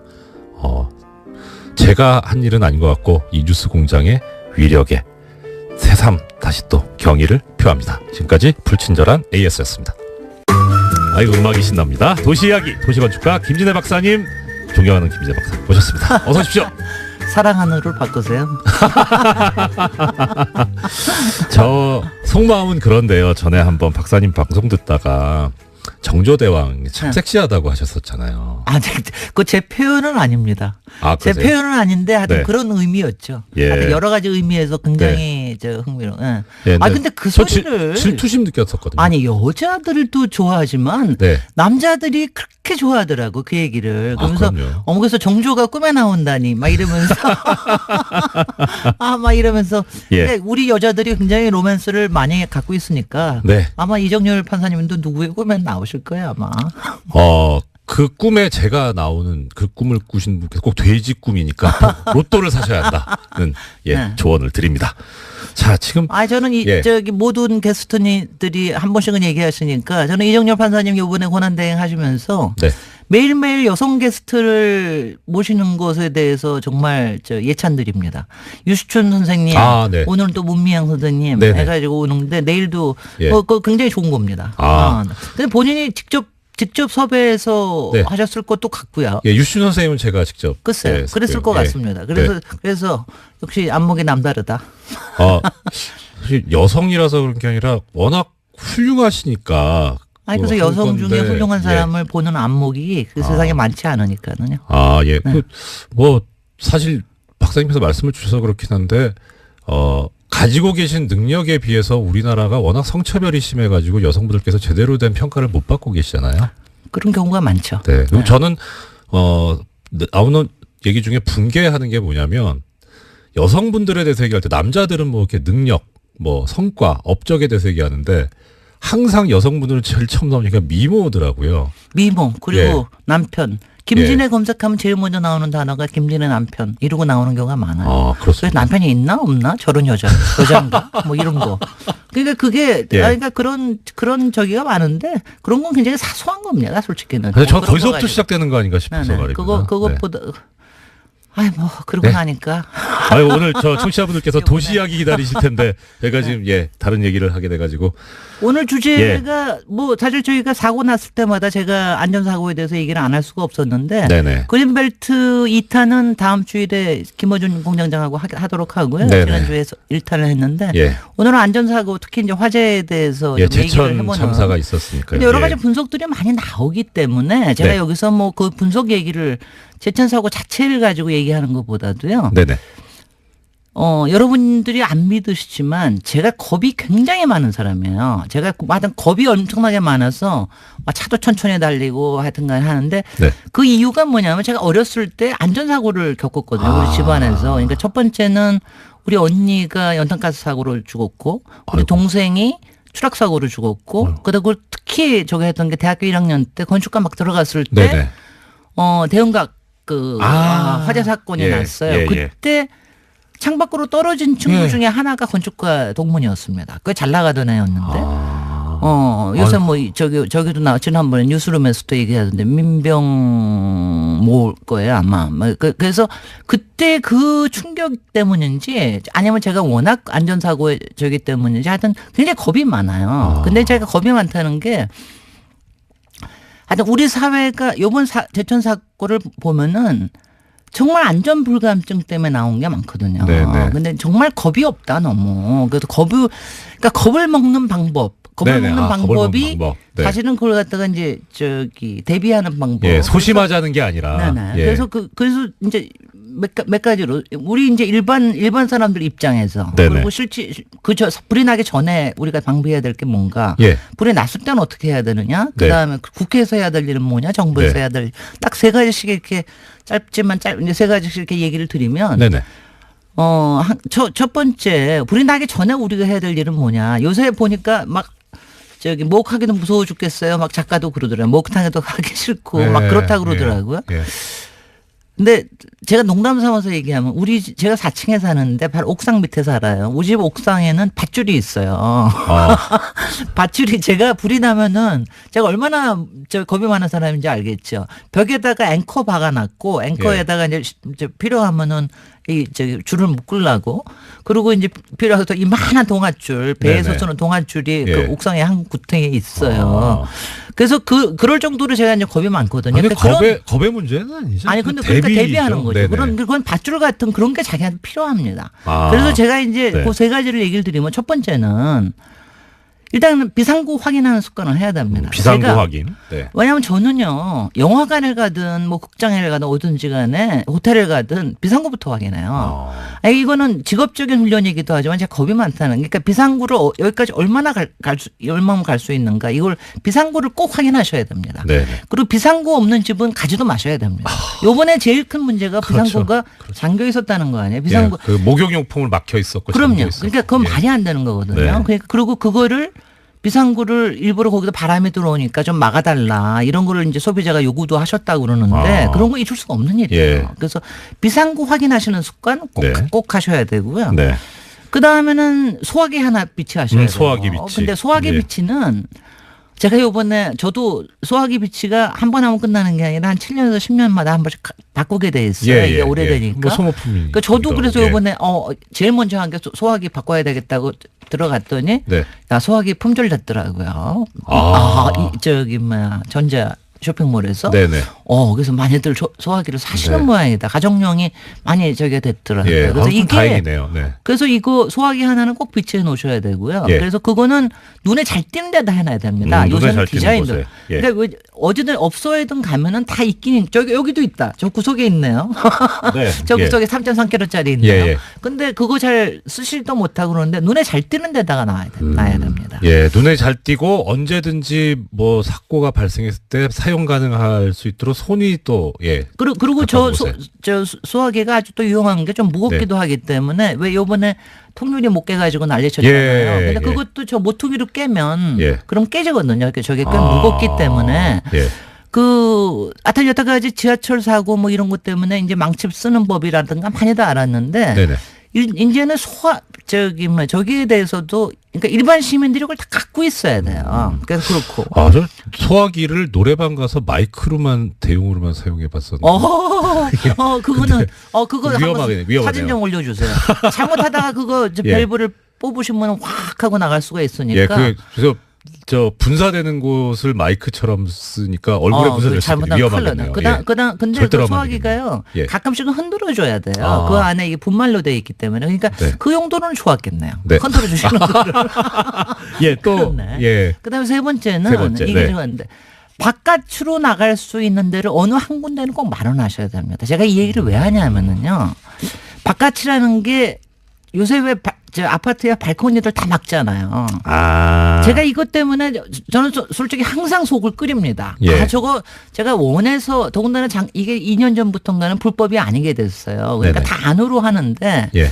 이게 굉장히 문제거든요. 그러니까 바깥이 있으면 발코니 조그만 거 하나라도 있으면 네. 사람들이 그쪽에 대피할 수도 있고 필요하면 거기 가서 사다리 타고 내려갈 수도 있고 네네. 이 바깥이 그리고 불길도 잘 안 올라붙습니다. 그래서 제가 아파트에 계시는 분들은 제가 옥상으로 뛰어나가는 걸 고민하듯이 네네. 그러니까 이게 요새는 이제 좀 크니까 몇 개가 방 앞에 발코니들이 여러 개가 예, 예, 있잖아요. 그렇습니다. 그 중에 하나는 제발 좀 막지 마시라. 하나 정도는 그걸로 나가서 피할 수 있게. 그렇구나. 이게 좀 다른 말씀인데 요새는 이제 공동주택이 많이 금연 건물화 돼가지고. 네. 근데 그 원래 안방 앞에 발코니나 이 베란다가 흡연자들한테는 흡연실. 근데 그거는 흡연하는 거는요. 흡연이라는 게 바로 연기가 바로 위로 예. 올라가기 때문에 그게 이렇게 속 바람직한 건 아니에요. 근데 네. 한 군데로 쭉 열려 있으면요. 필요하면은 밧줄을 타고 바로 밑으로 내려가거나 위로 올라갈 수도 있거든요. 그러니까 그런 소통이 된다는 게 굉장히 중요한 그 거예요. 아래 윗집이나 옆집하고도 그런 거에 대해서 그런 거를 좀 얘기해 되겠네요. 놓으면 굉장히 좋아요. 네. 그러니까 예전에는 발코니가 있어서 그런 걱정이 훨씬 덜했습니다. 그래서 요거 세 가지, 그러니까 굉장히 많습니다. 예. 예방에 대해서 굉장히 여러 가지가 많은데, 네. 그런 요 세 가지. 예. 비상구 확인, 예. 소화기 비치, 네. 그다음에 바깥 외부에 들어가는 공간을 하나 예. 꼭 마련해 마련해라. 봅시다. 요거 네. 세 가지. 이거는 사실 박사님께서 겁이 많다라고 하셔서 뭐 그렇게 전제를 하셨지만 겁의 문제가 아니고 지금 9992님도 말씀 주셨어요. 말씀하신 모든 게 이게 다 상식이다. 네, 상식인데 습관이 돼야 돼요. 네. 습관이 되는 게 굉장히 습관. 중요합니다. 상식과 습관이 되는 습관. 게 너무 네. 중요합니다. 예. 그 말씀 죄송한데요. 이동규님께서 이런 문자 주셨습니다. 뉴스공장에 여자 게스트가 안 나오는 건 성체발 때문이 아니다. 공장장과 같은 스튜디오에 있는 게 여자로서 쉬운 일이냐. 이런 말씀 주셨습니다. 어떻게 생각하세요? 그래서 별로 남자로 안 보이던데? 큰일 났다. 털보로만 보이던데? 자, 그럼 이제 지금 이런 어떤 세 가지 우리 해야 될 말씀 주셨는데 이제 이건 우리가 일반적으로 상식으로 가져야 되는 그런 문제고. 그다음에 이제 실제로 불이 났을 때 어떻게 네, 해야 그렇습니다. 되느냐. 예. 요번에 나타난 거. 왜냐하면 요번에가 제가 정말 화가 나는 게 네. 요새 시설들이요. 요번에 보십시오. 스프링클러 다 있지 않았습니까? 네네네네. 비상구도 다 있었잖아요. 예. 소방벨도 있었잖아요. 네. 다 있었는데 작동을 안 한 거 아닙니까? 말이 안 되는 거 아니에요. 스프링클러는 한 것 같기도 한 보도가 있긴 했는데 제대로 안 터졌죠. 예. 아니, 356개가 다 있었는데 네. 밑에 급수전을 막아놨다는 막았죠. 거예요. 예. 왜냐하면 예. 누수가 있기 때문에. 그러니까 이런 게 아무 소용이 없다는 건데 네. 일단은 일단 불이 났을 때는 맨 처음에 하는 거 일단 도망가는 거예요.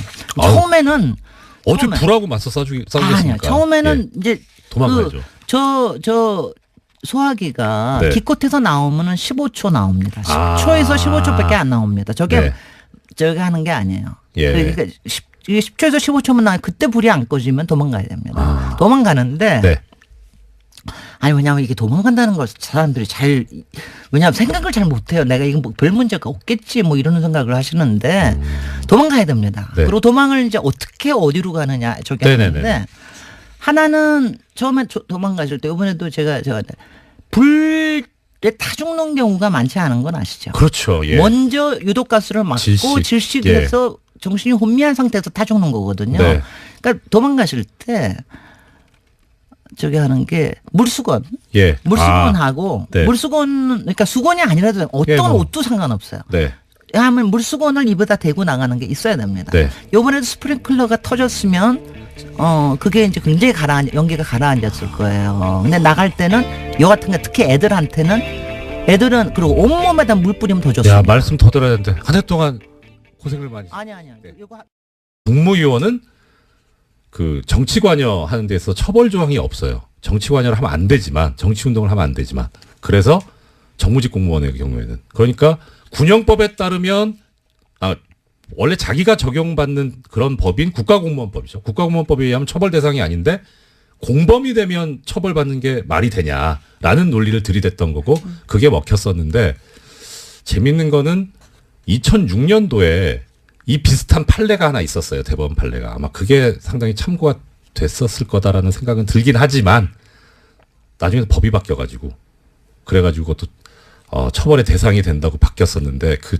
바뀐 법을 몰랐을 리가 없는 것 같은데 바뀌기 전 법을 적용해서 그래서 당시에 그래서 지금 조금 전에 말씀하셨던 것처럼 범죄 성립 여부가 불투명하다 해서 석방을 했는데 안 불투명합니다. 투명합니다. 범죄됩니다 이거. 네, 게다가 계속해서 증거들이 나오고 있어서요. 예, 그러니까 이 증거의 문제가 아니라 법적인 문제였었거든요. 그런데 뭐 지금 이렇게까지 되니까 이제 근데 뭐 마지막으로 이 부분에서 하나만 더 말씀드리자면 그 당시에 그 신광열 부장판사를 비롯한 서울중앙지방법원 형사수석부가 무슨 만행을 저지른 거냐면 이 군이 댓글을 달면서 정치에 관여한 부분에 대해서 새로운 증거가 정말 뭐 한 트럭이 나와도 구속적 부심에서 석방이 된 경우에는 피의자가 도주했거나 증거를 인멸한 경우가 아니라면 그걸 그 동일한 범죄 사실을 가지고 구속을 다시 할 수가 없어요. 새로운 증거가 아무리 나와도. 그래서 적부심이 그만큼 무서운 거거든요. 진짜 조심했어야 되는데 그렇게 하고 나니까 참 더 허탈한 거죠. 우리 국민들 입장에서 보면 증거는 계속 쏟아지고 있는데 법적으로 방법이 없으니까요. 네, 그런 문제가 있습니다. 예, 다음 소식은요. 네, 어제 한일 위안부 합의 검증 보고서가 나왔습니다. 이면 합의는 없었다라는 박근혜 정부 발표는 거짓말이었다라는 건데요. 비공개 합의문이 따로 있었습니다. 2015년 공개한 합의문에서 한국 정부는 주한 일본 대사관 앞에 소녀상에 대해서 적절히 해결되도록 노력한다라고 명시했는데요. 하지만 일본 요구로 만들어진 비공개 문건은 따로 있었습니다. 여기에서 어떻게 이전할 것인지 구체적으로 한국 정부 계획 묻고 싶다라고 하니까요. 한국 정부에서는 적절히 해결되도록 노력한다라는 내용을 넣었습니다. 뿐만 아니라 제3국에서 소녀상이나 기린비 설치하는 것이 적절하지 않다라는 일본 쪽의 이야기에 대해서도요. 노력하겠다라는 답을 했습니다. 네. 일단 이 문제에 관해서는 잠시 후에 우리 정대협의 윤미향 대표님 모시고 말씀을 들을 예정이어서 거기서 자세히 나오겠습니다만은 그냥 어떻게 보세요? 저는 이 위안부 피해자 이 관련 합의, 한일 합의를 보면서 그러니까 법률적으로 보면 첫째는 장관들이 했잖아요. 그러면 국가를 대표해서 이제 양국에서 나왔단 말입니다. 합의를 했어요. 그러면 합의를 했으면 약속을 했다는 거 아닙니까? 국가 간의 합의는 서로 지켜야죠. 국제법상. 근데 국제법상 이런 합의를 우리는 뭐라고 부르냐면 조약이라고 부르잖아요. 국가 간의 합의를 한 거. 근데 지금 정확하게 그 조약이 기억은 안 나는데 조약으로서 성립이 되려면 원칙적으로 문서가 있어야 되거든요. 근데 문서가 없어요.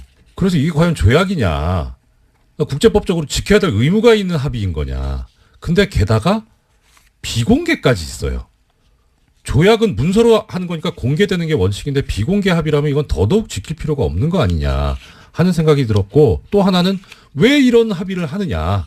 내용도 보면 이 TF에서 발표할 때 나왔지만 너무 일방적이었다라는 거잖아요. 왜 이렇게 굴욕적으로 일방적으로 퍼줬나 일본에. 예. 그러면 뭔가 다른 걸 얻은 거 아니냐 하는 그런 의심이 들어요. 뭘 얻었을까?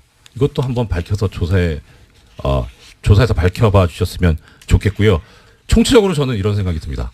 이거 역적질입니다. 대한민국은 민주공화국인데 대한민국의 국민인 위안부 피해자 할머니들의 의사를 전혀 고려하지 않고 그분들의 인권에 반해서 나라를 팔아먹은 것과 같지 않냐. 저는 그렇게 생각합니다. 네, 어제 나온 내용들을 보면요. 박근혜 전 대통령이 연내 타결을 압박하면서 결과적으로 우리 정부가 끌려다니는 모습들을 만들게 됐다라는 겁니다. 네. 그 관련해서 그런 얘기가 있던데요. 뭐 이거 저기 외교 관계상 그 하면 안 되지 않냐. 저기 공개를 그런 얘기가 있던데 그건 또 어떻습니까? 네, 그와 관련해서 어제 윤병세 전 장관 같은 경우에는요. 네. 그런 주장들을 했습니다. 피해 할머니들이 고령이고 합의가 시급했기 때문에 관련된 사업들을 수용했다라는 이야기도 하고 있고요. 네. 예. 하지만 어제 또 불가역적 관련된 표현에 대해서도 나온 부분들이 있는데 네. 원래 굉장히 문제가 된 표현이지 않습니까? 그렇죠. 우리 쪽 요구와는 굉장히 다르게 끼어서 조심히 그러니까 몰래 줬다라는 거거든요. 이제 그만큼 이 돈을 주는 것이 적당하진 않다라는 것을 스스로 인식했다라고 판단하는 거죠. 농담할 분위기는 아닙니다만 이 잡지가 시사인이라면 뭐 어느 정도는 정상 참작의 여지가 있지 않나? 네. 청와대에서 시사인을 현금 봉투에 끼워서 줬다면 그것도 놀라운 뉴스겠네요. 네. 예. 자, 그러면 여기에 관해서 이제 채널A도 보도를 했는데 조윤선 전 정무수석은 비서관이 줘서 받았을 뿐이다. 예, 결국은 또다시 허수아비 논리를 이야기하고 있는 건데요. 네. 그냥 줬으니까 받았을 뿐이고 이것이 위법한지 몰랐다라는 주장을 하고 있습니다. 그래도 나름 뭐 아시는 분들은 아실 텐데 이 조윤선 전 장관이 저랑 사법연수원 동기거든요. 이분이 연수원 때 아니랬는데 갑자기 정치계로 들어가서 허수아비가 되셨는지 왜 이렇게 바보 이게 저 법률계에서는 이렇게 얘기합니다. 우리가 그 항변이라는 말을 쓰잖아요. 뭐 보통 뭐 무효 항변, 뭐 취소 항변 이러는데 이거를 바보 항변이라고 합니다. 바보 항변은 법률상 이유가 없는데 받아들이지 않는데 참 열심히 쓰시는 것 같습니다. 자, 다음 소식이요.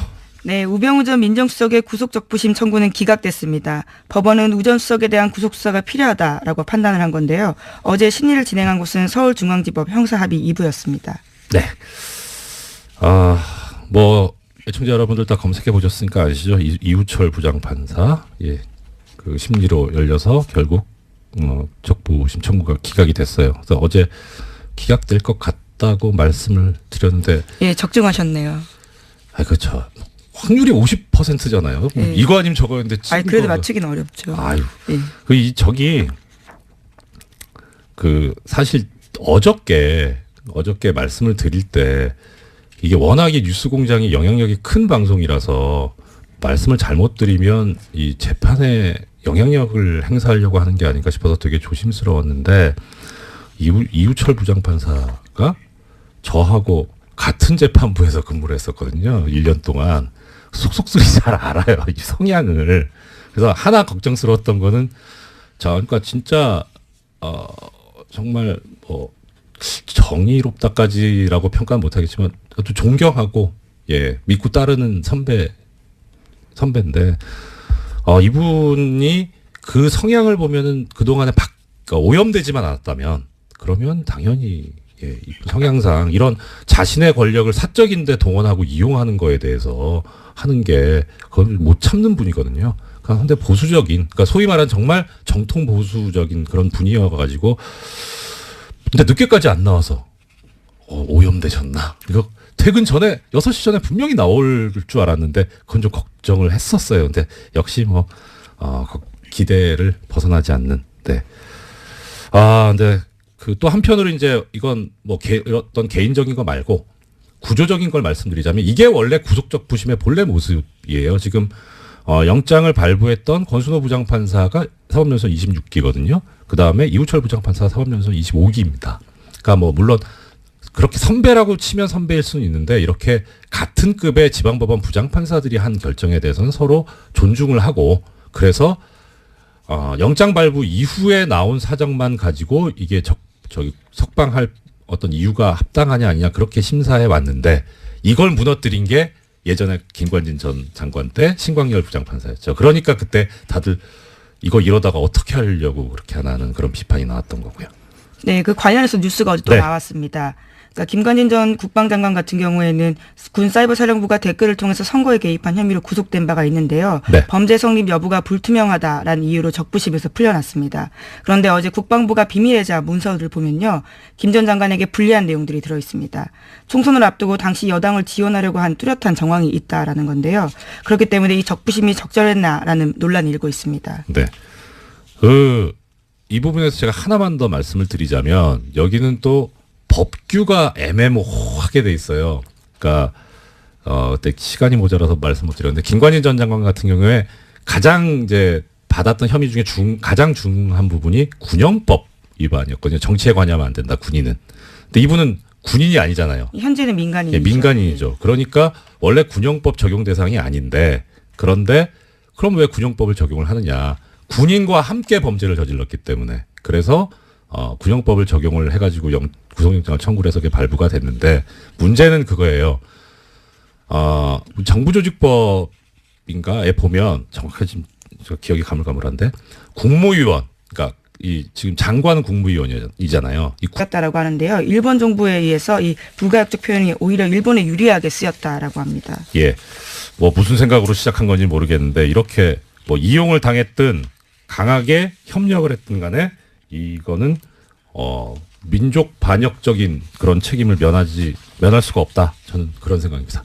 벌써 시간이 이렇게 됐네요. 지금까지 시사인의 김은지였습니다. 감사합니다. 네, 고맙습니다. 바로 이어서 조금 전에 저 말씀드렸던 정대협 대표님 모시기 전에 이 시간에 항상 고정으로 나오시는 우리 리얼미터의 권순정 조사분석실장님 모시고 한 해를 마무리하는 이 여론조사 내용에 대해서 이야기 들어보겠습니다. 어서 오십시오. 반갑습니다. 안녕하십니까. 네, 오랜만이네요. 어떻게 여기서 뵀는지. 저기 우리 앞으로 맨정신에만 항상 보는 거예요. 자, 항상 전해주시는 내용 우리 주 초중반에 우리 대통령 그리고 정당의 여론조사 집계 결과 어떻습니까? 네, 이번에는 대통령하고 정당은 좀 짧게 넘어가고요. 네. TBS 의뢰로 2,000명 조사를 특별 조사를 했어요. 네. 그걸 조금 더 길게 소개해드리겠습니다. 그 부분을 제가 더 길게 소개해드릴게요. 저기 네. 리얼미터에서 연말을 맞이해가지고 우리 청취자님들을 위해서 평소보다 더 돈을 많이 들여가지고 자세하게 조사를 하셨다. 예. 네. 먼저 대통령 지지율을 말씀드리면요. 네. 지난주 주간 집계 대비 2.2%포인트 하락해서 네. 67.7%입니다. 부정평가는 0.6%포인트 상승해서 25.7%입니다. 네. 지난주 금요일 날 일간이 71.7%였는데요. 우리 성탄 연휴로 해서 월요일까지 쉬었잖아요. 그래서 그렇죠. 26일 날 첫 조사했는데 26일 날 70.3%로 빠졌습니다. 네. 그리고 어제 27 수요일에 67.7%로 다시 빠졌습니다. 네네. 무슨 일이 있었는지 좀 봤더니 예. 제천에 직접 방문을 하시지 않았습니까? 예. 그 이후로 조금 많이 올랐어요. 네. 근데 며칠 지나는 동안에 언론이라든지 야권에서 제천 화재 참사에 대해서 정부 책임론을 상당히 길게 들고 나왔습니다. 이런 부분들이 있었고요. 그리고 극우 인터넷 매체에 청와대 직원 탄저균 백신 접종 보도 있었고 네. 또 여기에 꼬리를 물고 일부 보수 언론에서 북한의 탄저균 공격 가능성 이런 보도까지 많이 양산되어 있었습니다. 네. 이것이 26일까지 있었는데요. 이것과 함께 임종석 실장 중동 특사 공세도 상당히 길게 지금 아직까지 진행되고 있고요. 네. 이런 다양한 어떤 요인들이 영향을 미친 것으로 보입니다. 지금 실장님 말씀해주신 그런데 이 다양한 요인들을 보면 네. 다 가짜 뉴스 아닙니까 이거 다? 가짜 뉴스로 인해서 물론 뭐 그거야 뭐 판단은 이제 이 여론조사에 응하시는 또 국민 여러분들께서 하시겠습니다만은 가짜 뉴스로 인해서 이런 그것이 영향력을 미쳤다는 맞습니다. 것이 좀 언론이 얼마나 중요한 존재고 중요한 역할을 해야 되는지 사실 청와대 직원 500명에게 네. 탄저균 백신 접종을 시켰다 이런 부분들은 사실상 믿기 상당히 힘든 뉴스가 아니겠습니까? 네, 그 뭐 내부에서도 부정을 했고요. 제가 봤을 때는 이런 부분들은 아마 믿는 사람들은 거의 없을 것 같아요. 네. 그것보다 그 이후에 일부 보수 언론에서 나왔던 예. 탄저균을 매개로 해서 북한의 공격 가능성이라든지 네. 다양한 어떤 반개 언론 보도가 더 큰 문제가 아닌가 싶습니다. 예. 네. 근데 또 그 보도를 한 매체들을 보면 뭐 북한은 사실 못하는 게 없잖아요. 그렇죠. 예, 그 바닷속에서 어뢰를 타고 가서 저 천안함에 부딪히길 하질 않나. 네, 뭐, 네. 예, 그 농협의 그 뭐죠? 그 전산망에 침투해가지고 거래 내역을 막 만들었다 지웠다 하잖아. 사실 그거 어떻게 막습니까? 대책이 뭔지 그 보도를 하는 보수 매체에서 좀 답을 줬으면 좋겠어요. 이게 뭐 여론조사하고 네. 관련 얘기니까. 전반적으로 지난주 지난주 해서 네. 언론하고 야당의 공세가 상당히 강화가 되고 있는 것은 분명한 사실인 것 같습니다. 네. 한 가지 짚고 넘어가야 될 것은 제천 화재 참사 그 현장 대통령께서 방문 후에 충청권에서 상당폭 결집을 했습니다. 네. 75.5%에서 80%까지 상승을 했었는데요. 예. 충청권에서 80%를 넘는 것은 잘 보기 힘든 지지율입니다. 예, 이게 네. 좀 조심해서 말씀드려야 되는데 일단 분석 차원에서 말씀드리자면 네. 이 대통령이 직접 현장을 이제 방문해서 네, 안녕하세요. 김어준입니다. 이정열 공장장 대행. 네. 사무장에서 출세했습니다. 잘하고 있나 저는 안 궁금합니다. 못해! 전혀 못해! 무슨 꿀보이스 깔끔하다 뭐 이런 말도 있는데 들어보니까 전혀 걱정이 안 됩니다. 예. 제가 어디 갔냐 궁금해하신 분들 궁금해하지 마시고요. 저는 잘했습니다. 새해 뵙겠습니다.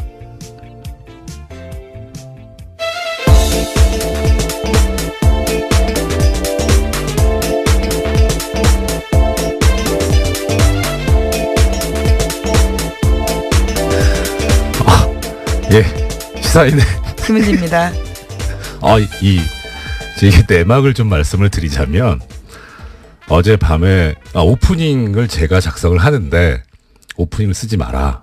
그래서 겁이 덜컥 난 거예요. 하도 오프닝 때 사고를 치니까 못하게 하는구나. 야, 언론 자유 탄압하는 뉴스공장 각성하라 이걸 준비했는데 따로 준비를 하셨다 그래서 이거였군요. 예. 지금 공장장의 네. 목소리를 따라한 네. 분이신 거죠? 저 잘 모르겠습니다. 네. 이제 웃음소리에 포인트가 있는 것 같은데요. 예.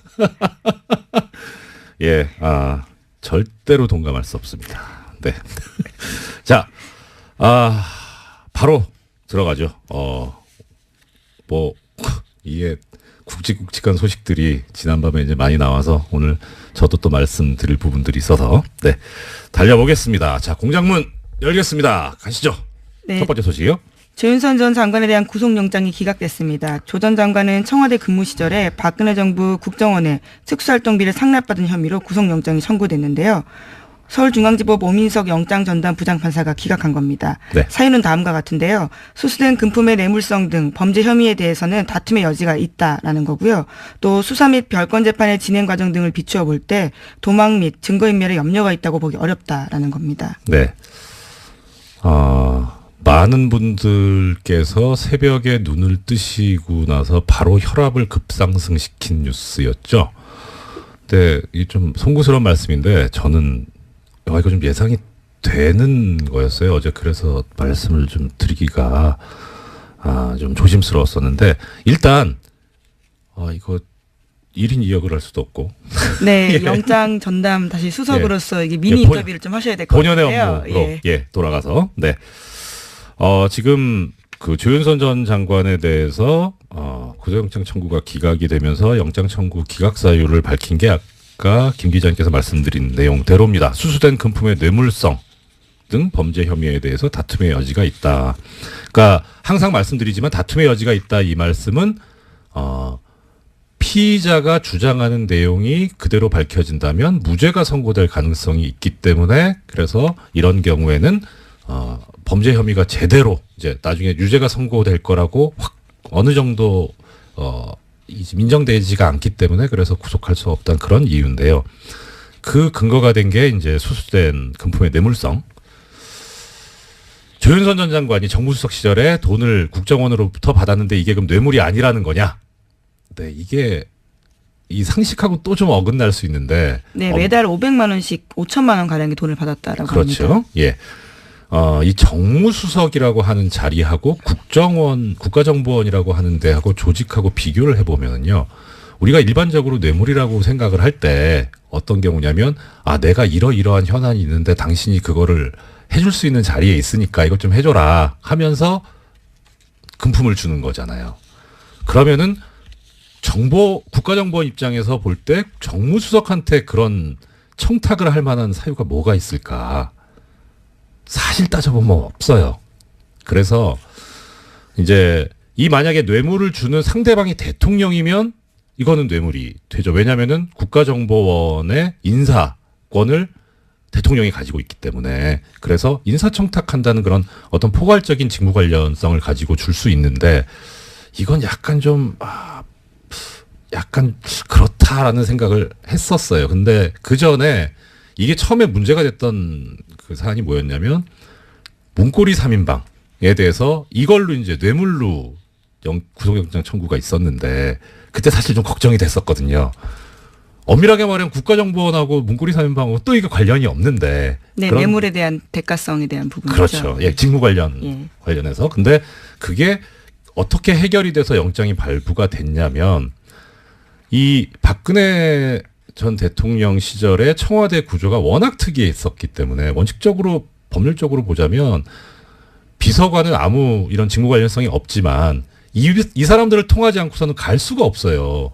접근이. 그러니까 결국 이 문고리 3인방과 박근혜 전 대통령을 하나로 볼 수 있는 거죠. 일종 공범의 형태로 볼 수 있기 때문에 그래서 법원이 그런 관점 하에서 인정하고 나갔을 수 있는데 문제는 당시에 검찰이 얘기했던 거는 이 박근혜 전 대통령과 비서관들을 한 몸으로 본 게 아니라 통으로 청와대라고 하는 그런 관점으로 바라봤었더라고요. 그래서 나온 말이 상납이라는 말이 나왔었고 근데 그때 영장이 그대로 발부되고 통과가 되니까 이번에도 같은 구조를 유지했던 게 아닌가 싶은데 사실 좀 그렇죠. 게다가 여기에 이 지금 기름을 부은 게 뭐냐면 그 판결이 옳은 건 저는 아니라고 생각하는데 이 조윤선 전 장관에 대한 예전 1심 판결. 네, 블랙리스트 혐의에 대해서요. 블랙리스트에 관해서 진행 중입니다. 이제 선고만 남았죠. 거기서 그 재판부가 판결 이후에 아주 황당한 논리를 제시를 하는데 애청자 여러분들 기억하실 겁니다. 어차피 보수 정권이 잡았으니까 보수적인 견지를 유지해야 되니 보수적이지 않은 사람들 연예인들에 대해서 지원을 하지 않을 수도 있는 거 아니냐 이런 황당한 얘기를 하거든요.